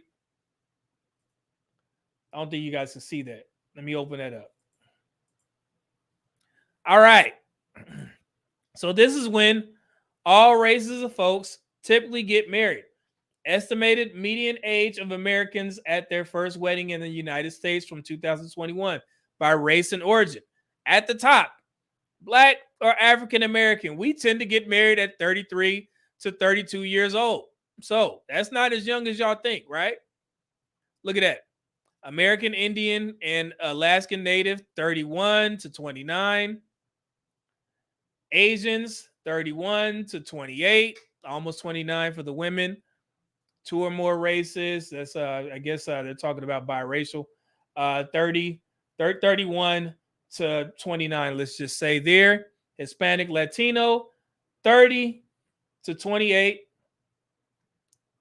White, 30 to 28. 30 to 20, yeah, 28, let's say for the women, right? So that was a big misconception that all these white people are just getting married right out of college when it's not true. Native Hawaiian and other Pacific Islander, 29.8, 27.2, right? So I was just giving y'all a little bit of context in regards to these conversations of when people actually get married. Because if you guys don't know, I'll leave that there. Move that. That people tend to get married in the same age demographic.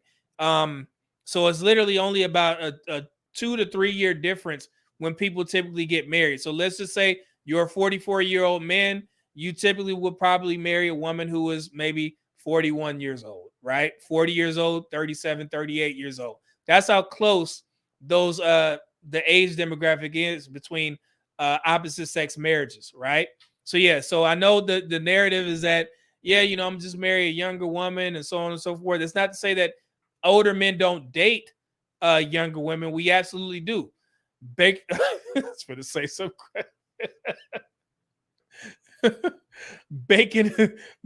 Breaking backs out, you know.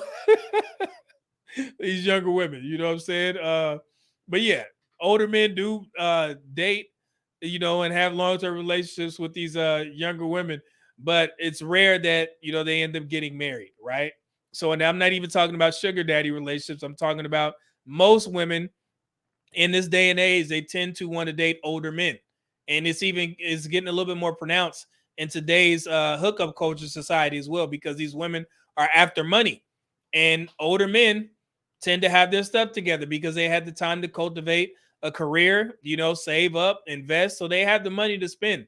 So that's why you see a lot more younger women dealing with older men. So like I said, I'm just trying to give you guys a bird's eye view in regards to some of the normal talking points that you hear in these spaces. Not saying that, you know, you don't have to believe what you want to believe, but if you want the truth, I'm gonna give you the truth. Simple, right? Let me get to some of these comments. Mental agility says that means that's a pretty irrelevant stat. Brothers need to be more concerned about divorce court. Absolutely. I put that video, and I also put the link to the lead attorney's video in there as well. So you need to check that out. Reese Johnson, I think people are scared of that 70% divorce filed by female rate. Yeah, you absolutely should be scared. Shit. 70% file for divorce. That's crazy. Yes, I do believe in prenups. Protect yourself. But I also I disagree. No, let me not even say disagree. It can just be two different sides of how people move in the marriage spaces. I would never marry a woman who worked at the Foot Locker. I would never marry a woman who doesn't have her stuff together. If I'm an older man, let me just say that.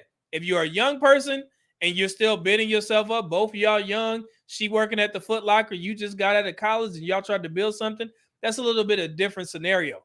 But if you're an established man and you're saying that, yeah, I'm going to just go out here and find a girl at Burger King and I'm just going to marry her, and I'm going to take care of her. Go watch the lead attorney's video. And I bet you think twice. Just put it out there. All right.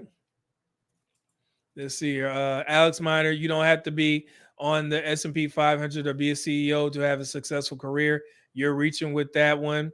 Well, I agree. No, the point was to bring up the whole conversation of people saying, yeah, when women have these high positions, these are the women who's going to get divorced, right? So, yeah, so they're talking about high positions. And granted, I know there are women in middle management, supervisory management positions. I understand that. Very understandable, right? But to say that it's the point of not marrying a woman with a degree is because they're going to get divorced more, I don't agree with that, right? So, and if somebody has some statistics that specifically say that women are, getting divorced when they have more education, because the stats that I presented, they actually say that typically when people marry, at their same educational level, they tend to stay married longer. The only time it changes is when, let's say, a woman has a master's degree and the man has a high school diploma. Things become a little bit different. But if you're an educated man, like I said, such as myself, educated man, I wanted an educated woman. I wanted a woman with a career. So it's a little bit different than somebody that's looking for kids, and, maybe not as educated. So that's the difference. So hopefully that makes sense. Let's see here. DJ Gray Hat, but you get those chicks talking about being business owners, but nearly all of them are one woman shows. OnlyFans don't count. Yeah, I mean, and like I said, people have tried to explain it. I've done a video on black businesses and things like that, and looked at the numbers, showed you guys that they only average annual, about $24,000 a year. So yeah, most of those businesses are solopreneurships. I believe it's above 95% of those businesses that are women owned is about 95% solopreneurship, so to speak. So yeah, so I'm about to put that video out there. Mental agility, looks, and game maxing is the key for dating. Marriage is a different animal. Yeah, you're looking for different things on the marriage market. Like I said, dating, we could talk about all day. I mean, yeah, it's a little bit different dynamic, but it just depends on what the man is looking for. So let's see here. Quiet Storm says, yeah, I'm slowly giving up hope on marriage. I guess I'm going to be that old traveling guy who enjoy life until it ends. And you know what's funny? That's something that men do. Sometimes guys just check out, and we've always been accustomed. Men don't cry about being alone. If we're just going to be alone, we just going to go off on our way, find some cabin in the woods, and just enjoy life. We ain't going to bother people by saying, there ain't no good women out there, blah, blah, blah. All these women ain't, SHIT. Nah, men, we just go off. We're used to being alone, so to speak. We're, not saying it's good or bad, but we're just kind of used to it. So mental agility 304 culture is strong in the States. Everyone is busting it open until their 30s. Yeah. I mean, shit, if you're on the dating market, enjoy. It's free. Kenneth Smith, I don't even want women to stay overnight, let alone live with me. Make them pay their own bills and prove their competence. All right. Alex says, my wife didn't tell me she wanted a divorce until she landed a job making 100K per year. Wow, man, that's crazy. I think you mentioned that before, bro. Sheesh. I hope everything's going well, man. Yeah, we didn't get a chance to talk recently about that, but I have you up. We'll get on here next week on Wednesday if you got time. Yeah, I hope everything's going well, good brother. Let's see here. The King GP show. I got an interesting video for you to react to. Can I send it to you on Instagram and get your most brutally honest opinion on it? Go ahead, brother. I'll check it out. Yeah, I'll take a look. Appreciate that, man. Let's see here. What else we got? So let's go over some more statistics real quick.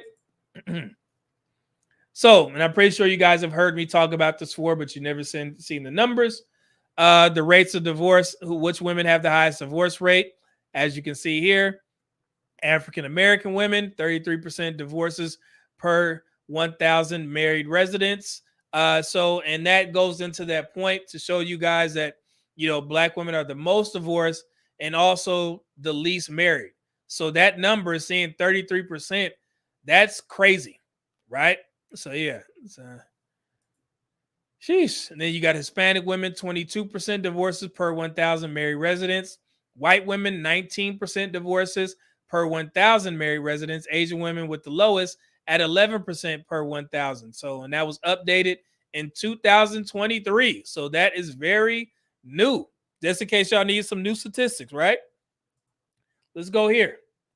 Did you guys know that women are now out earning or making the same as their husbands in nearly half of marriages?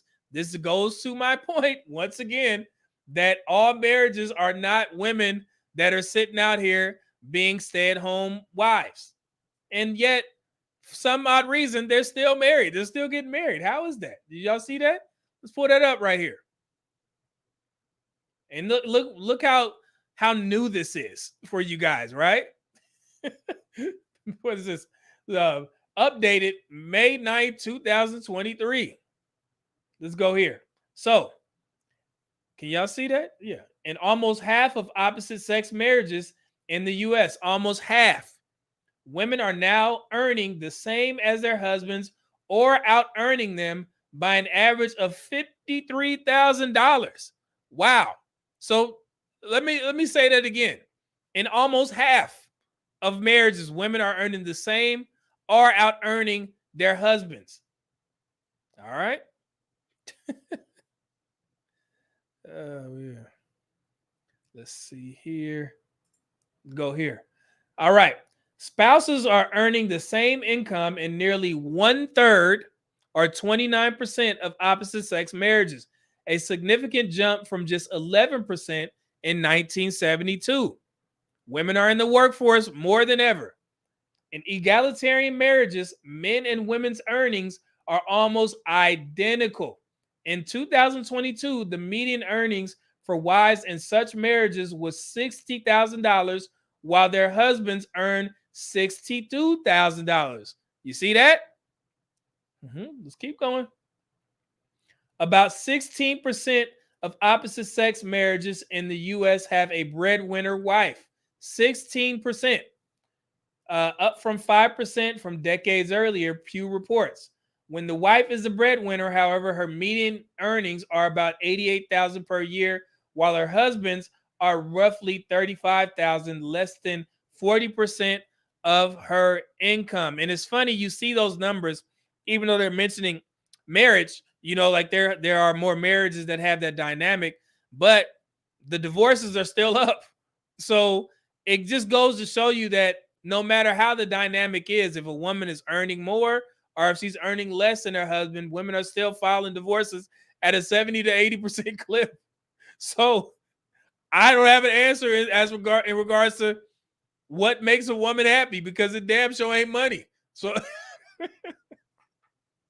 that was funny to me. I was looking at these numbers and I'm like, well, it seems like women are getting what they want. They're earning more, making more money than their husband, yet we still got this high ass file for divorce rate. That's pretty wild to me. That's so. I mean, I don't have the formula for a successful marriage. I'm pretty sure Most people don't, but it's just funny to see how these numbers shake up, because we always have these conversations about income and how much you make, $100,000. So you would assume that if a woman was in the power position, she'd be okay. You would assume that if she was making less than her husband, she would be okay. You would assume that the 1/4 women who are stay-at-home mothers, that would be, the goal, or the way to make a marriage work. But as we see now, nothing is really working. So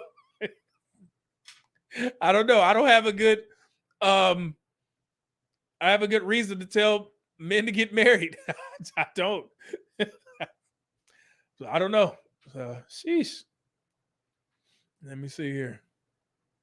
I'm glad you respond. Alex said, I'm good with it, bro. I need it out. Oh, okay, man. As long as you're good, man, take care of your peace, mental health, and God, and blessings to you, man. Jay said, I need a sugar mama. Hey, you can find it, man. They earning money. Alex said, and how many of those are ending in divorce? You mentioned what I mentioned, okay. Or end up with the man being emasculated. Yeah, they need to do some statistics on that to see how the men are treated in these marriages where the woman is making $88,000 per year and the husband is making $35,000 per year. I want to hear from the men. How is she treating you? Is she telling you what you can and can't buy? What how much money you can take out of the account? Like, oh man. Reese Johnson, geomaxing / looks maxing. I'm assuming geomaxing means expanding your geographical area, which may include becoming a passport bro. If that's what it is, I'm all about it. Mental agility, capitalism is thriving. Yeah, they women working. So Mahogany, does it seem like other races of women are adapting their mating strategy to account for the statistical improbability of a higher earning woman finding a man who is her financial equal or better? I would say so. I remember I put out that video with because if you guys don't know, about almost 49% of white men who are married are stay-at-home fathers. Did y'all know that? Man, I have a video about that. Go back and rewatch my old video where I broke down the statistics in regards to women being stay-at-home mothers. Black men are in the workforce far more than almost any other race, if my memory serves me correctly. But white men have the highest. I think it's about 49% of white men are stay-at-home fathers, right? And that number has increased over the past couple of decades. So it does seem like more races of men and women are, adapting to this newfound economic shift with women, because women are earning more money. They're in the workforce more than ever. So, I mean, you have no choice but to adapt. And if you remember that old video from the news reporter where he was saying, why can't you be that? Where you had the one Francine host, the black woman, where they were talking about men are becoming financially unattractive, and she said I could do bad all by myself. And the male hosts, they were like, well, if you guys wanted to earn more money, you're in that position. You're in the position to be the breadwinner, so you better own it. What did you think? What do you think would come with being a high earning woman? And then you go out to the dating market and you see that the average man earns, what is it, like $52,000 per year, 52, 53? That's what the average man earns. So you're a woman who makes all this money and you go out there and you're like, yes, now I need to find a guy who makes just as much money as me. That's tough. Your job now is to be the primary breadwinner. Now, when that happens, let's say you do find a man to sign on and you make far more than he does. Who makes the decisions? You feel, and most women feel, that they are in the, the power position because they make more money, right? But then men will retort and say, well, are you going to protect the household? Are you going to, do the things that a man does when you're in the position? Because if you think that money is, it requires you, or it allows you to be the head of the household, so to speak, then that's a little bit of different dynamic, especially if you're a Christian woman, right? And that's where things get to, misconstrued. And well, yeah, if a woman is, making money, she, so in the hierarchy of the household, from what I was reading, it said it, under the umbrella, it's God, husband, wife, children. So what I'm seeing now is that if a woman makes more money, she's saying it's God, wife, husband, children. Does that make sense? Is that how the dating market is supposed to work now? Is that how women are describing it? If they make more money? Y'all correct me if I'm wrong if you see something different, right? Because that's what I'm seeing. So it's funny. Let's see here. Mental agility says at least they have enough money to pay for their own lawyer. That's funny. Alex says most women won't respect the man she out earns, and yeah, I think that's one of the prerequisites that they didn't mention. So they need to talk to those men. Reese Johnson, if I was single, I would look for a rich woman to marry. Hey, do you, brother? Kenneth Smith, almost every woman I've ever dated out earned me. I make in the 80s and now still meet nurses, lawyers, and women out earning me, but trying to get married. Hey, brother, it was working for you. Keep it up. Alex with the 999 super chat. He said, I just saw a clip from a series today where the white husband became a stay-at-home dad to accommodate his kids and wife's sales career. He was an electrical engineer. The woman became a tyrant. Wow. Sheesh.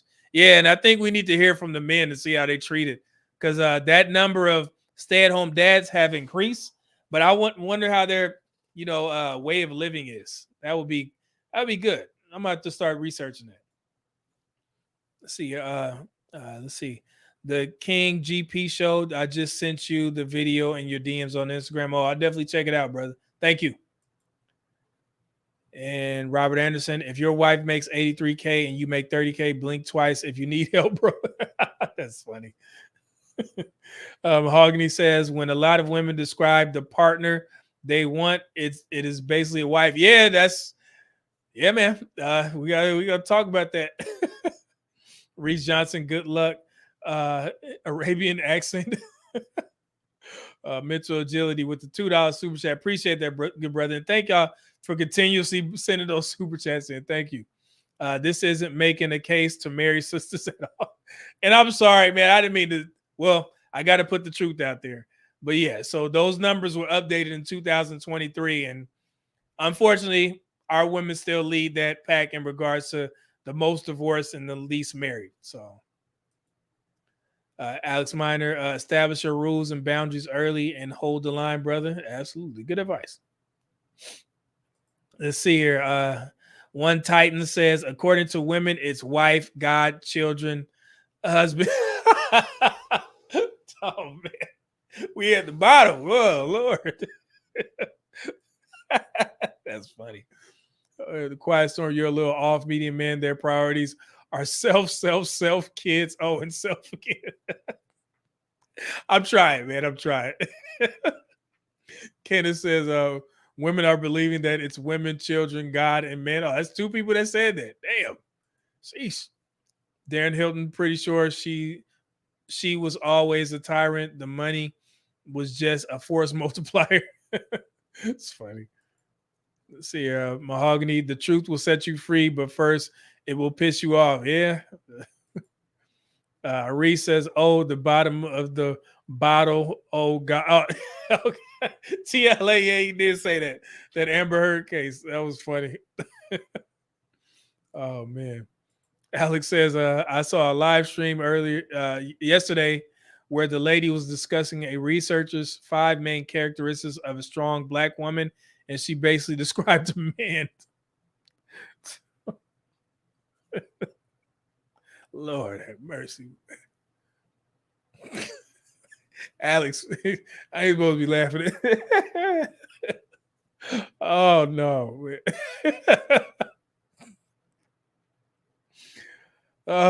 Free our sisters. What? Kenneth Smith, I'm 52 and already raised my kid. Marriage is off the table. Absolutely, man. Enjoy life. Male reality lessons. I saw that series When the husband was working, they had a joint account, but when the wife became the breadwinner, she reverted to having separate accounts. She stated he asked for money. Oh, Lord have mercy. These brothers going through it out there. Oh, my goodness. So, all right, let's get back to some of these stats real quick. Damn, that's a damn shame. That happened in Steve Harvey's book when I used to watch The Grapevine, and I mentioned this before, where he had a part in there where the woman was the primary breadwinner, and they went to the grocery store and they were, shopping, and the husband put a bottle of orange juice in the cart, and she looked at him and said, "What you doing? Put that back. You ain't got no money." And that always stuck with me. I was like, man, is that how women who out earn their men treat their men? Like, damn, like brother can't even put a bottle of orange juice in the cart. Like, damn. Oh man. And thank you for the super chat, y'all. Appreciate it. All right. So let's look here. Who are the breadwinners in U.S. marriages? Y'all see that? So the husband is in purple, wife in blue, spouses earn the same in green. So if you look at Asians, 56% of husbands are the primary breadwinner in the household, as opposed to 14% of wives. In the black community, 40% of black men are the primary breadwinners in marriages, and 26% of black women are the 26% of black women are the primary breadwinners, right? So it's only 26%, ladies. So it's not like y'all out here, being the primary breadwinner in marriages, black women. So calm down, Lord. Hispanic, 62% of the men, 13% of the women. White, 54% of the of white men are the primary breadwinners, as opposed to 17% of their women. So if you look here, yes, black women do they are primary breadwinners out of all the married women, right? Y'all see that? So 26% as opposed to white women at 17%, since we always, compare ourselves to white, which is, the primary race in the United States, right? Did y'all know this? 40%. So yes, black men.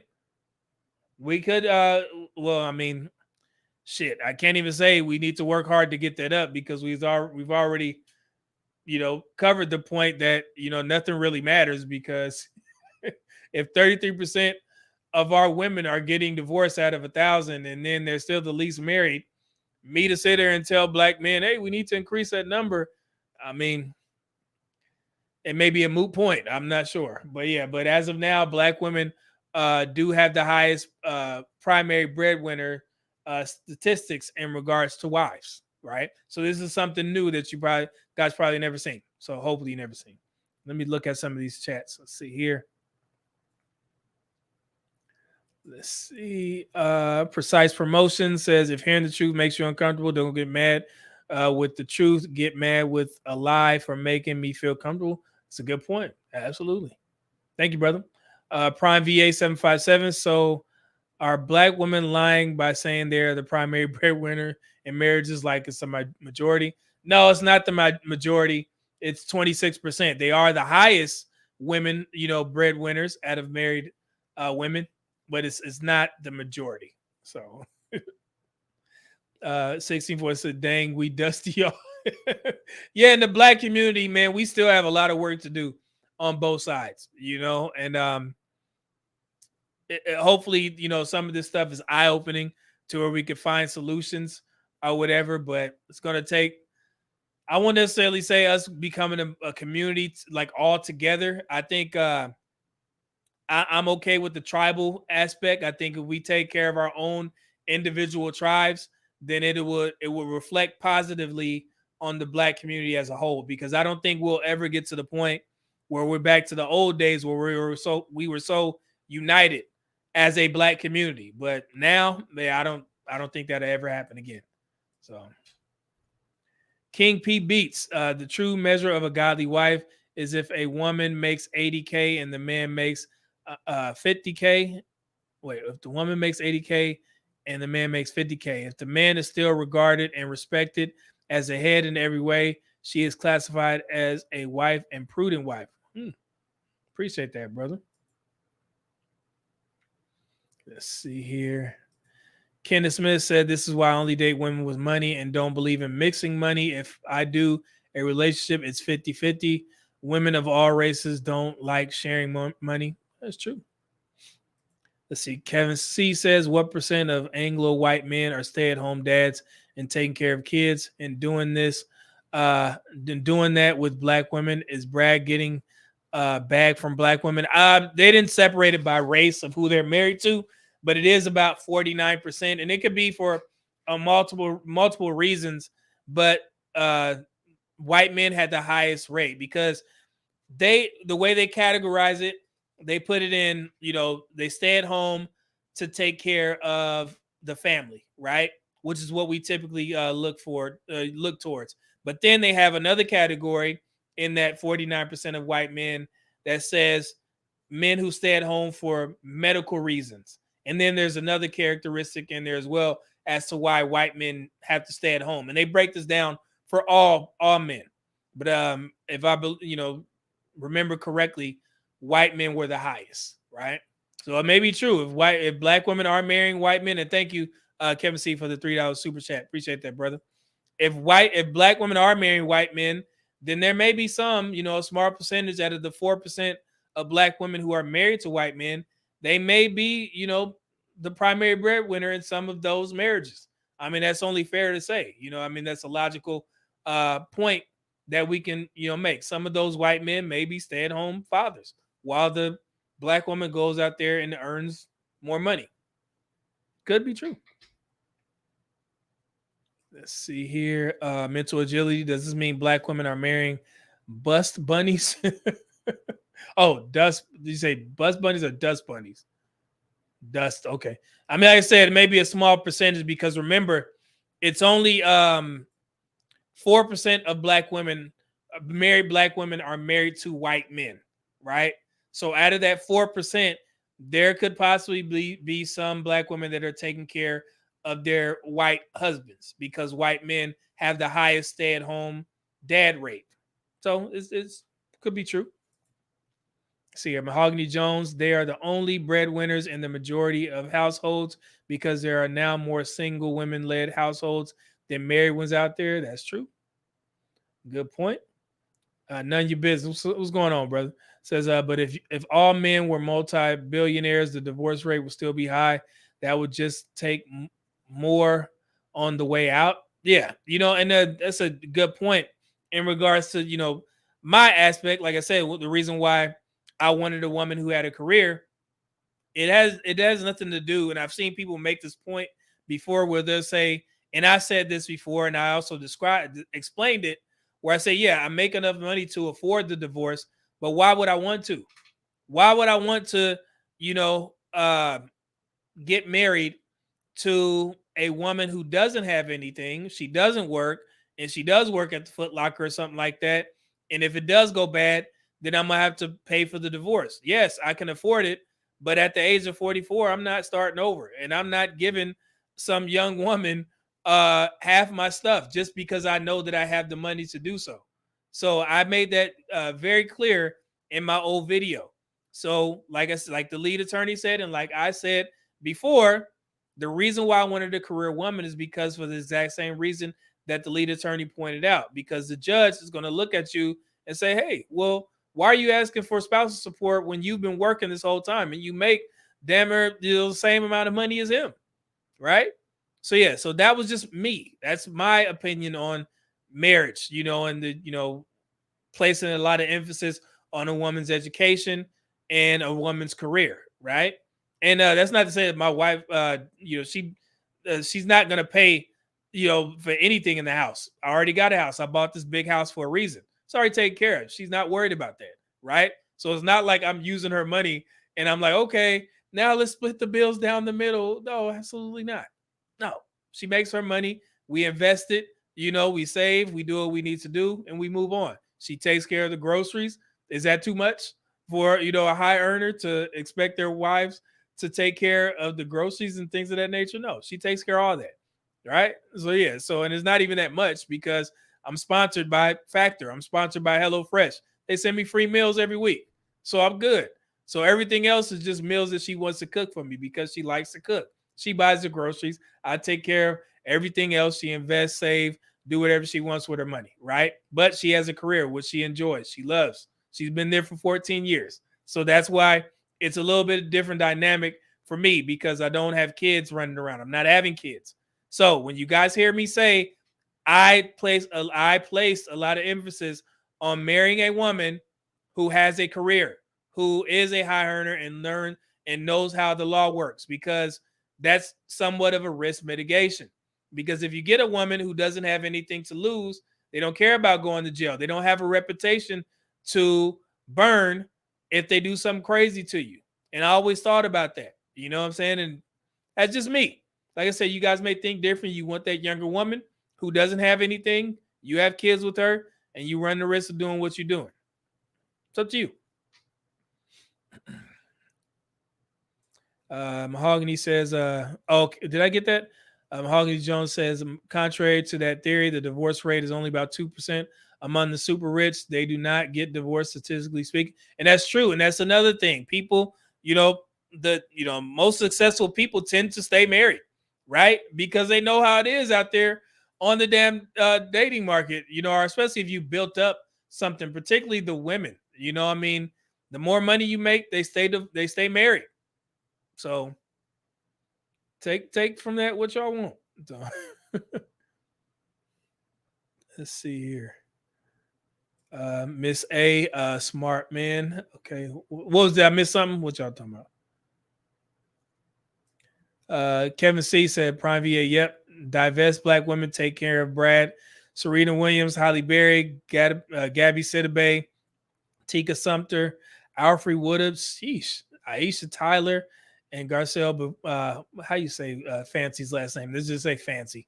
Lost millions to their ex-husbands. Damn, I didn't know Tika Sumter got divorced. Thought she was still with that dude. Tika Sumter, fine as hell. Let me. Yeah. That woman, gorgeous. Lord have mercy. Okay. Let me get right. Callie Dev says career women are usually mid-30s, early 40s. Nobody wants old women. Yeah, well, I mean, if that's old, then you can count me in there because my fiance is 33 years old. So I want older women. When I was young, I dated younger women. When I became older, I like to date women who are around my age, right? This is the biggest age gap that I've had in any of my serious relationships, and I've only had 3 serious relationships. So yeah, so this is a new dynamic to me. Let's see here. Prime VA said they will sit online and complain about paying a Wi-Fi bill while the husband pays everything else. Yeah, and that's some foolery right there. Let's see here. Mental agility, medium man is winning in the marketplace. I mean, because I control it. Like I said, I like to play offense. Like y'all laughed at me, but I said I'm gonna get mine regardless. So I don't care what women say they're doing. I know what I want. So, and I was willing to wait to get what I want. If I ask 10 women, hey, what's up? And they tell me I want to get married, and I'm like, no, I'm not in position to get married right now. I just want to hang out and have, situationships. If 7 of them say no, cool. But it's always at 3. I was willing to wait. I don't care. I knew what I wanted. So, and that's just being honest with yourself. I tell guys that all the time. Don't feel pressured to get married if you're not ready to be a husband. And I hate when people try and push marriage on people when you in your heart know that you are not ready. You are not prepared. I was honest with myself. I was not ready to be a husband. I wasn't. And I wasn't going to force it. So for damn near 13 years, I was focused on myself. I was very selfish on the dating market. Did not care. I just made sure I told them the truth so they knew where they stand. We did what we need to do, have fun. But after we done, go home. If that's harsh, so be it. So you move on. Let's see here. Kenneth Smith says, I understand that you don't want to pay in the divorce. That not making her contribute can come back to bite you in the ass. The keeping her lifestyle is a real thing. Yeah, absolutely. Male reality lesson sounds like a plan since my son is grown. Callie Dev, no thank you for old women. All right. Alex, someone forgot to tell Giselle that she should stay put. Oh yeah, I heard a little bit of rumblings about she having some regrets now that Tom Brady is out there running around with younger models that work in the same in the same company. They work at Victoria's Secret, and I guess she thought that Tom Brady wouldn't be able to move on. Like, it's Tom Brady. He can do whatever the hell he wants on the dating market. Miss A, Medium Man, I'm saying that you are a smart man. Oh, I appreciate that. Thank you. Yeah, you're a new subscriber too. I like to see that. Thank you. I appreciate that. I will take that. Blessing to you and your family. Let's see here. Tika Sumter is married, but she is the breadwinner. Oh, okay. Yeah. Just all I know is that's a fine woman. So y'all know my preference. So yeah, when I seen her, I was like, man, Lord. Let me before I get swung on, but okay. Mental agility say, yeah, she is. Prime, she is pretty though. Yeah, I ain't gonna even hold you. Patrick St. James, bro, I shed a silent tear when we lost that. Yeah, and that's a funny. So yeah, that's when black men tend to get upset. Like, if one of those, a beautiful woman gets, taken, you like, man, God, dog, like, shoot, and she's not a divester by any means. She just found love, which is perfectly fine. But Tika Sumter is bad. Why not me? That's my type right there. Prime says Brad made Tika wait 5 years to get married. Oh wow, I don't know the backstory. I just know how she looked. So Kevin see, Tika is still married, but she's taking care of Brad. Tika got pregnant first, and Brad married her 5 years later. They're good for now. Oh, okay. So that's the backstory. Kenneth Smith, the age argument is weird. I want an intelligent and experienced woman. Yeah, and to each his own. Like I said, it's in these spaces. Dating is whatever your preference is, and I know a lot of guys say I'm gonna marry young. Of course, I'm marrying young, but I've also dated older women. I've dated women the same age as me at times. Dated women close to my age. I just like beautiful, attractive women, and that can come in all ages, especially me being 44. If I was on the dating market, yeah, they have some good looking 40-year-old women, who take care of themselves. I see them in the gym all the time. So yeah, there's a lot of women that's taking care of themselves or whatever. But just depends on the person. If you want to marry young, have fun. You see what Marcus Houston did. He married a real young woman. I think he was, how old is Marquise Houston? I'm talking about. Y'all know I'm talking about that situation where they said that he was grooming the young woman. But yeah, she was like 18 when they got married. He was like 38. But yeah, he married young and they seemed perfectly fine. They happy. And that's what's funny. I was used to laugh because women was mad at him. But I'm like, well, you hear all the time on these spaces that women want older men. I'm like, why the hell y'all mad at him? Let him cook. They seem happy. Let's see here. Mental agility, Tiana Paris from the movie Chirac is fine as hell too. I got to see who that is. Prime VA, he's early 40s, I think. Oh, okay. Oh, Marquise Houston, 42. Okay, that makes sense. That definitely makes sense. I appreciate that. LJ coming through with the $4.99 super chat. No comments, no questions, just a love for the game. Like lead attorney say, appreciate that, brother. Thank you. Is that LJ or IJ? I can't see. I think it's LJ. Yeah, that's LJ. My bad. You can tell it's getting late. My eyes start to get worse because I'm old, y'all. I'm old. Let's see here.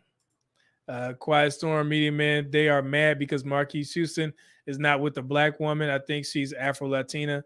And I mean, it's always something. You know how it is. Like the most bothered people.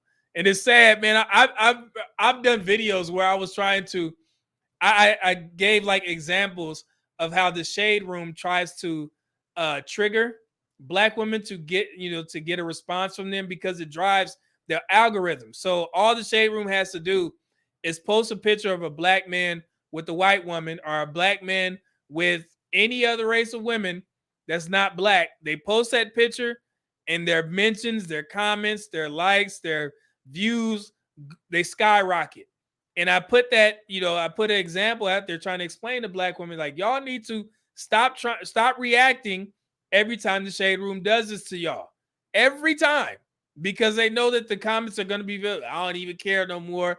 I'm unbothered, you know what I'm saying? And all this type of stuff. He better watch out, oh, look at black men dating these white women. And it's like the shade room know exactly what they're doing. And it's funny, our women haven't caught on yet.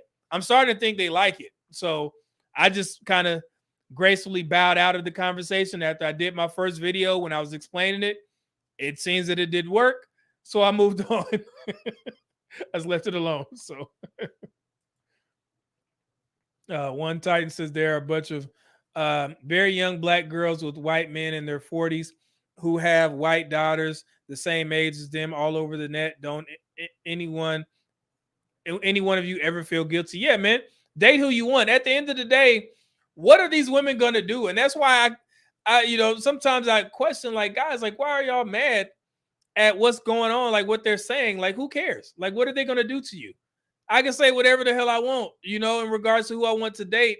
Is that going to affect me in the real life? Absolutely not. They're going to sit there and complain, oh man, you dating this white woman. You dating this younger woman. Will you see those women when you go outside on the dating market? No. And if you did, what are they going to do anyway? So, because women are going to do what they do. So why are men worried? I don't care. What the hell? Holly Jones says unbothered but big mad. Make it make sense. Yeah. And it's funny to see. I'm like, man, how y'all unbothered? But you took the time to say that, to type I'm unbothered or I don't even care no more. Like if that stuff, I mean, I see the only time, I was when I found out that Tika Sumter was married to a white man, I was like, hey, yo, what's going on here? I didn't say nothing. No, I just, shed a, small tear, Nah, but I'm glad that she found love. But yeah, but she is fine. Lord. Prime VA says study came out in 2020. I missed something, man. Let me know. Jay says I'm unbothered, but I'm 100 comments deep. Yeah, you see, Jay, you know it more than anybody. Their password bros. I stay laughing at that. All them videos on TikTok that black women made about password bros, and every video they was like, "We don't want y'all anyway. We don't care. I'm unbothered. You can marry whoever you want. You're the lowest of the low." But lady, you on here giving a whole, diatribe on why the password bros suck. I'm like, if you don't care, then why are you giving them their time? Like, I don't know. That's I've already crossed that bridge many times. Just doesn't make sense to me. So maybe they care. Maybe maybe that's what it is. Women and men do you. Yeah, man, have fun. And I tell black women that all the time. Like, why you tell, hey, we're just gonna divest. Divest. Do what you need to do. Find love where you need to find a love, because black men damn sure gonna do their thing. You know what I'm saying? So do what you need to do if you can. If those other races of men will take you. And the facts are starting to show that they're not taking you. So maybe you need to change your ethnic image to start to attract more men of other races. And I'm talking to the black women who think that the grass is greener on the other side of the man, so to speak. If you think that black men aren't doing it for you, then try other races of men. Nobody's stopping you. But just make sure those men are welcoming you with open arms, because the statistics show that they're not. So if 93% of married black women are married to black men, what does that tell you? 7% of non-black men are married to black women. So what do y'all need to do to increase those numbers? I think the first step would be to take control of your ethnic image and stop running it into the damn drain.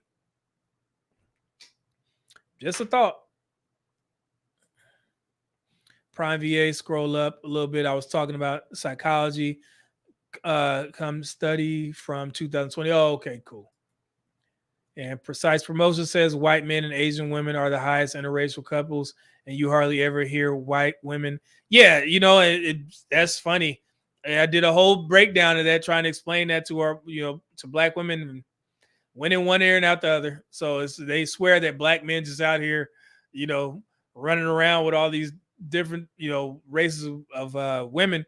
But I expect a change when the new statistics come out. I think that the numbers have increased from black men getting married and married to other races of women, because as of now it's at 15%. I think it has increased. It may be nearing, I would say, if I had to guess, educated guess, maybe 19 to 20%. So we'll see. I'm waiting for it to see how it plays out.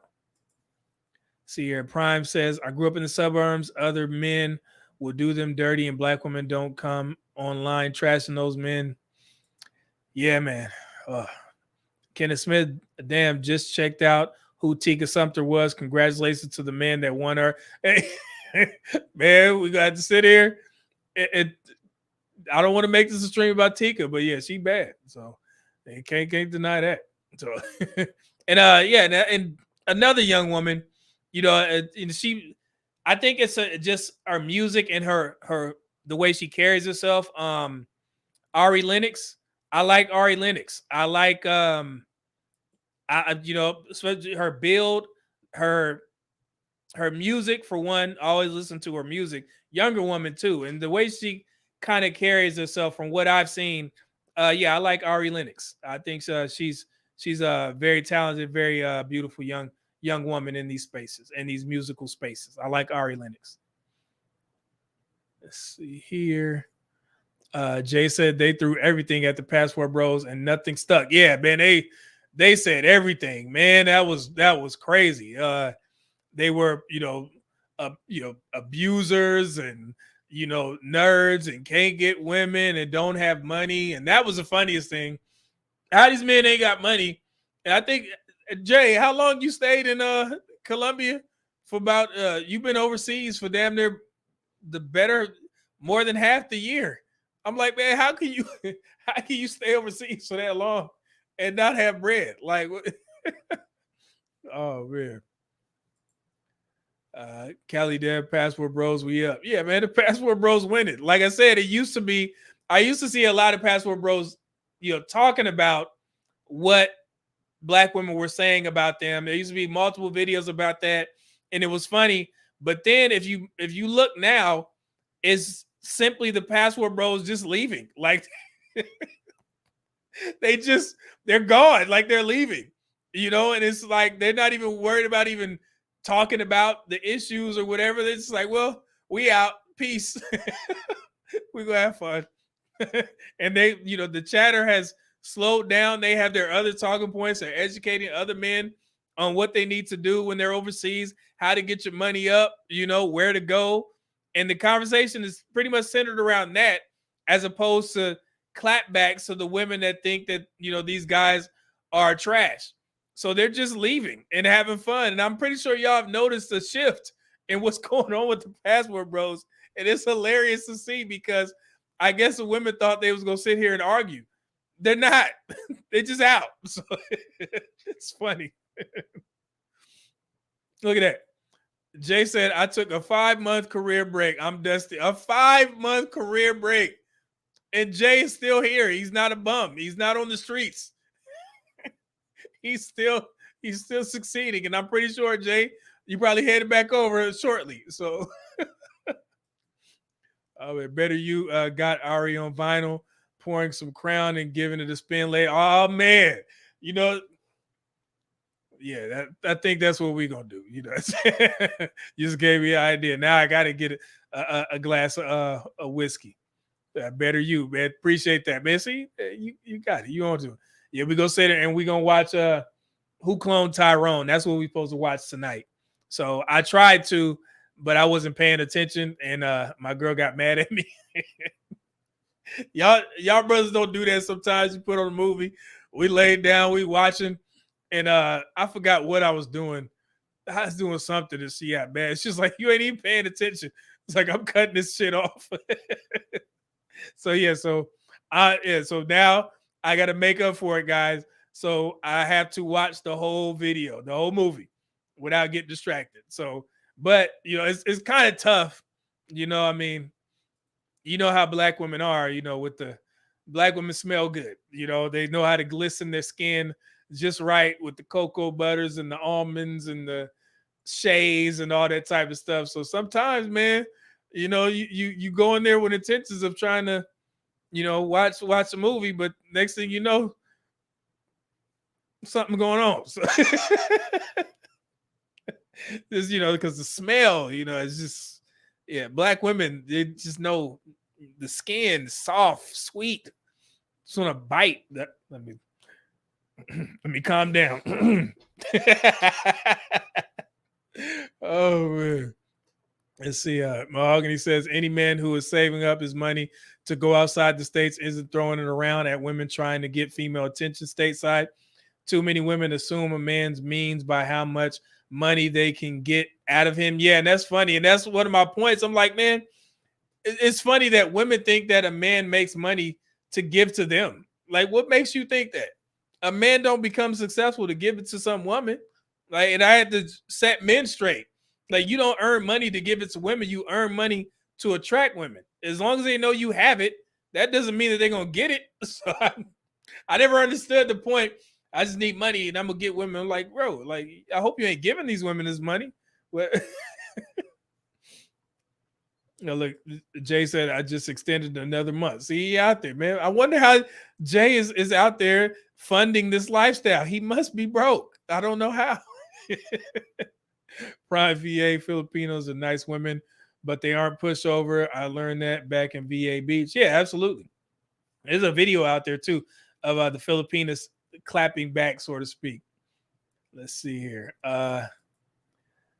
Mental agility. I feel so much better since I checked out of the U.S. dating market. I'm headed back to Africa in December. Oh, wow. What country, bro? Let us know. Cali Dev, Password Rose are inundated with women from all over the world. We don't have the energy to clap back. Yeah, like I said, I've seen a shift. So Prime VA, if I'm laying on my girl's lap, she feel my head getting heavy and knows I'm sleep. Yeah, but I'm bad at that, man. Because like I sleep better, you know, like I think damn near every man sleeps better when you sleeping with a woman, like you know, laying on her or some shit like that, because women just smell good and they soft. So like, man, of course I'm gonna lay it on down, but she falls asleep before me. Like anytime we either on the couch or we, you know, on the big bean bag in the movie room, as soon as she lays her head on my chest, I hear snoring, you know, and I'm like, Lord have mercy. She's like, I hate laying with you because I'm going to fall asleep, you know. Yeah, so that's a good sign, gentlemen. You know, if your woman always, you know, feels safe and comfortable, you know, when you hold her, that's a good sign, you know, to where she can fall asleep. You want her to feel comfortable. So Alex might stay strong, brother. Don't let her steal your focus. It's tough, man. You know, it's tough. You know, man. It's you know, it's tough. You know, like I said, I just want to bite. So I'm trying, bro. Like I said, the movie watching you, yeah, it's quick for me. But I'm gonna turn the, you know, turn the speakers on and make it the surround sound. So I'm gonna watch it. So mental the pheromones that had you wanting something else. Yeah, text green came over. Yeah.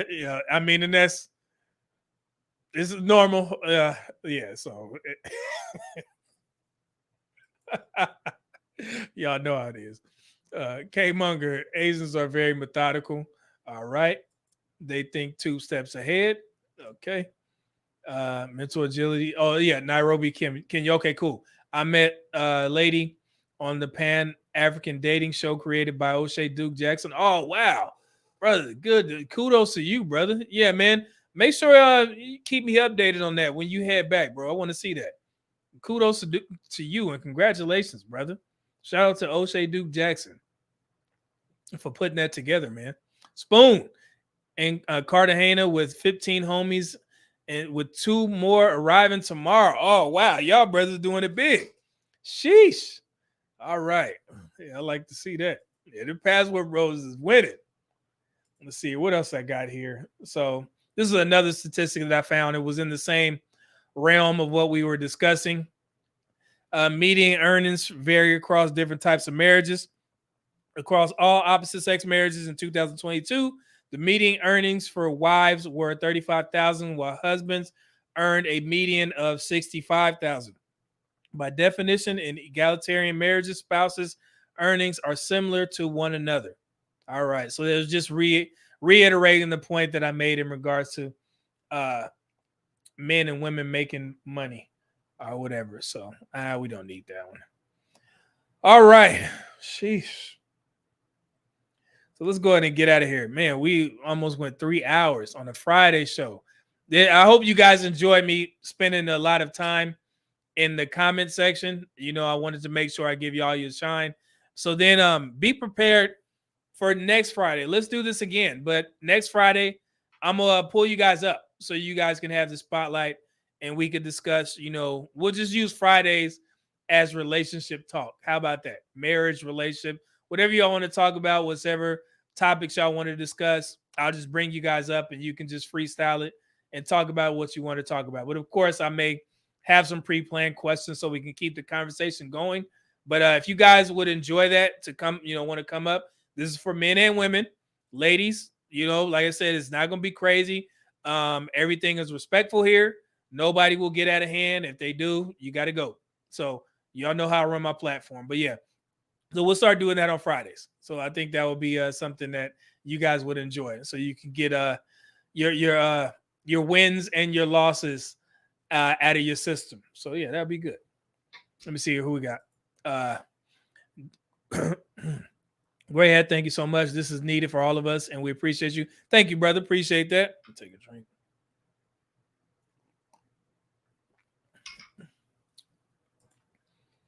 And mental agility says that sounds like a plan. Cool. Yeah, be prepared. I got y'all. Excuse me. Robert Anderson, great show. We appreciate your time and content. Thank you, brother. And yeah, and I enjoy doing this. Like I said, made a concerted effort to try and put out more live streams because it seems like I like doing the live streams because I get to see you guys engage. So I definitely make time, especially Fridays. We decided to stay in for the night, but tomorrow, yeah, we're definitely going to go out, have a good time at one of these nice Houston restaurants. I actually have to go to the Galleria tomorrow. And I'm gonna give y'all a tip about shopping at Suit Supply and also shopping at Brooks Brothers. If you guys don't know, typically most of my dress shirts they come from Brooks Brothers or Suit Supply, and a Suit Supply or Boss. So when there's particular shirts that you want, dress shirts, nice luxury shirts that you want, they will order them for you. They already have your measurements and they will call you when they're in stock. So I actually ordered 2 dress shirts from Brooks Brothers. I want to say almost a week ago. And they just contacted me, one of my contacts at the store. And she said that, hey, they're in, we'll have them ready for you. Just come in and pick them up, So yeah, so I'll be going there and picking those shirts up tomorrow. So yeah, they definitely take care of you. And Suit Supply does the same thing. Once you get one tailored suit made, they'll have your measurements on file, and then you will let them know if you put on weight, if you lost weight, and then you can come back, get remeasured, and it takes some time off of the process of getting your suit back, right? So you have to do the whole process over again, because when you get fitted for a custom suit, it takes a while. You know, I mean, be prepared to have at least an hour, or so available so you can pick out your fabrics, your colors, patterns, get fitted, all that stuff. So yeah, just make sure you have a little bit of time that you can have, and it's a great experience. Like, I've done videos showing you guys the process of getting tailored suits made. Yeah, so it's something that I enjoy, and I shout out the late great Kevin Samuels for turning me on to that. Alex Costa, Jeff the Style OG, and also Jose Zuniga teaching men's fashion. Those were the four guys that actually paved the way for me to get into the suit wearing business, so to speak. So shout out to those brothers.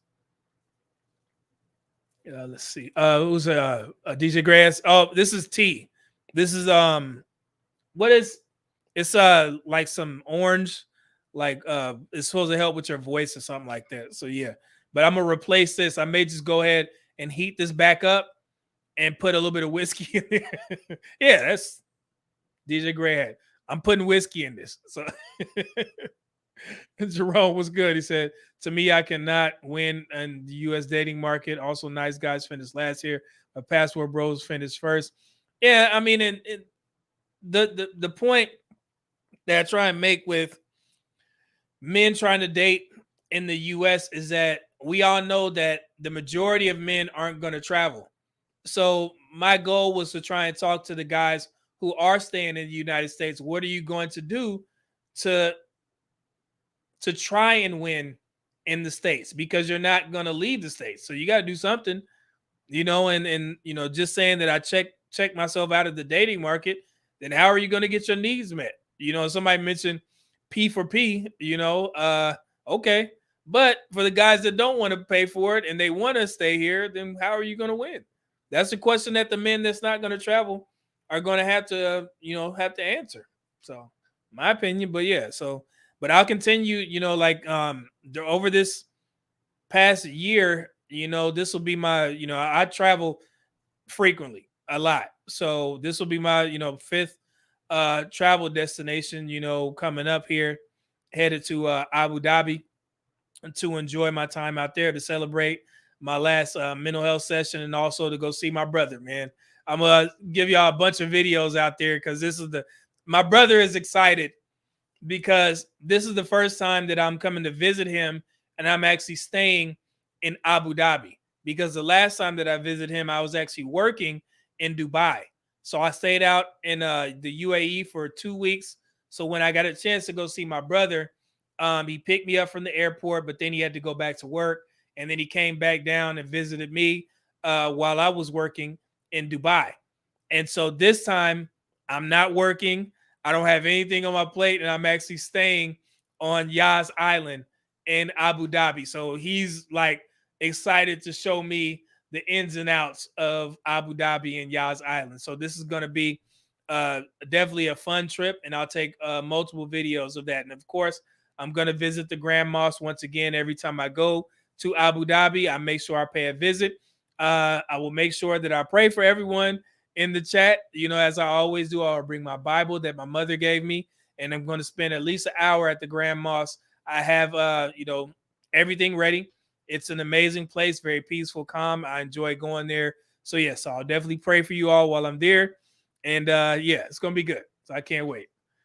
Let's see here. Darren Hilton, get a couple more. Would you consider doing a show on the logistics of how the average man could travel, possibly having a guest on that specializes in that field, brothers helping brothers expand our horizons? I actually did a whole live stream about that, man. It was when I was like smaller, but I did a whole live stream, maybe 2 or 3, about essentials that you need for travel. But I don't think I did a show on how the average man could travel. That's actually good. But I will say this. I think, even though I do know a lot about travel, been to 47 different countries, there are men in these spaces that I would like to give credit to now that may be more in tune with doing a show for that. And one of them first is Jay Fleming. Jay Fleming is in the chat. Jay Fleming would be great at doing a show like that. And Jay, if you want to come up and set some time aside to talk about that, yeah, I'd love to have you on there, brother. And also, I believe Austin Holloman just did a video, some similar about that. And this is just me giving you guys other avenues. Like I said, this is a vast space, and I want to make sure that everybody gets credit for doing what they do. Even though it would benefit me to just do it. Of course, I would love to do a show like that, but I also want to point out those brothers as well. Austin Holloman, Jay Fleming, and also one master teacher, Skylar. He does an amazing job of breaking down a lot of different things in regards to finances. But yes, we could definitely do a show. I know a lot about how to budget because in the military, in order to travel, I definitely had to budget, to make sure that I was able to see what I wanted to see. But for the most part, I was able to travel from a particular country that I was stationed at. But when I was in the States and I traveled, absolutely know a whole lot about budgeting for travel. So we can have that discussion. Maybe Jay, if you want to do that on Wednesday instead of doing the fitness, we could do a conversation about traveling on a budget. Depending on how much money you make, because this is definitely possible, right? To where you can enjoy yourself while you're overseas, and you also, I'm big on emergency funds because life can happen. So I'm not a fan of guys going overseas with just enough money to do what they want to do. No, you need to have a reserve of funds to make sure that if you get into a bind, you can get your ass back home, right? And that's the military in me speaking, right? So yeah, so we can definitely have a discussion about that, brother. Yeah, I can definitely do that. Mm-hmm. Kenneth Smith, how are all these men traveling? I make good money, but if I travel, I still have to return and work in my city. Where did all these remote jobs become customary? There's a lot of remote jobs have popped up ever since COVID, and also possibly a little bit before that. And you could thank the millennials for that. The millennials were the ones that were responsible for saying, "Man, why am I coming into work every day when I could be doing the same job at home?" And they, just stopped going to work unless they were able to do remote positions. And they opened up a lot of them. So there's a lot of password bros that have remote jobs. Yeah, and I could do some research. We could bring that up as well. So yeah, so let me see. Jay said, yes, at least have $10,000 in emergency fund. See, and like I said, I thought I was the only one that thought like that. But you need to have some money in advance, just on hand to make sure, and especially if you're traveling on a budget, like I said, I'm a little bit different now. My funds have went up, so I could travel and do whatever I want. But when I was in the military, I did have to budget. So, but I'm very focused on the emergency fund. I don't want to see anybody getting stranded over there. So Jay said, I do contracts where I have to work for 6 months at a time. After the contract, I can take off as much time as I want. See, so Jay will be perfect for that. So yeah, so we definitely have a discussion. Hopefully you guys will enjoy that. Let's see here. So I'm going to drop this one more time on the way out. Since we finna end the show, I gave y'all 3 hours. The weekend is about to start. Enjoy yourselves. Here we go. And there you go. So I put the Cash App and Super Chats in there. The link, once again, if you guys want to send in anything while we end the show, I would greatly appreciate it. Like I said, I hope you guys enjoyed this 3 hours. This was a good stream. Hopefully you learned something, especially with the statistics. And we will be back Monday. And make sure you tune in for Monday's show so we can talk about syphilis and also a bunch of other things. So it'll be great. Promise you. It won't be boring. The show about syphilis won't be boring. But I want to make sure you guys are well aware of what's going on. So, yes, appreciate it. Oh, we got site in Kenya. Appreciate that. Good to see Kenya in there. Everyone have a good weekend. Yeah, have a good weekend. Be safe. Eat healthy. Or if it's your cheat meal, go ahead and eat your cheat meal. Have fun. Enjoy this, warm weather. And yeah, and just be safe. That's all I got to say. God bless, and I'll see y'all on Monday. Peace out. Thank y'all.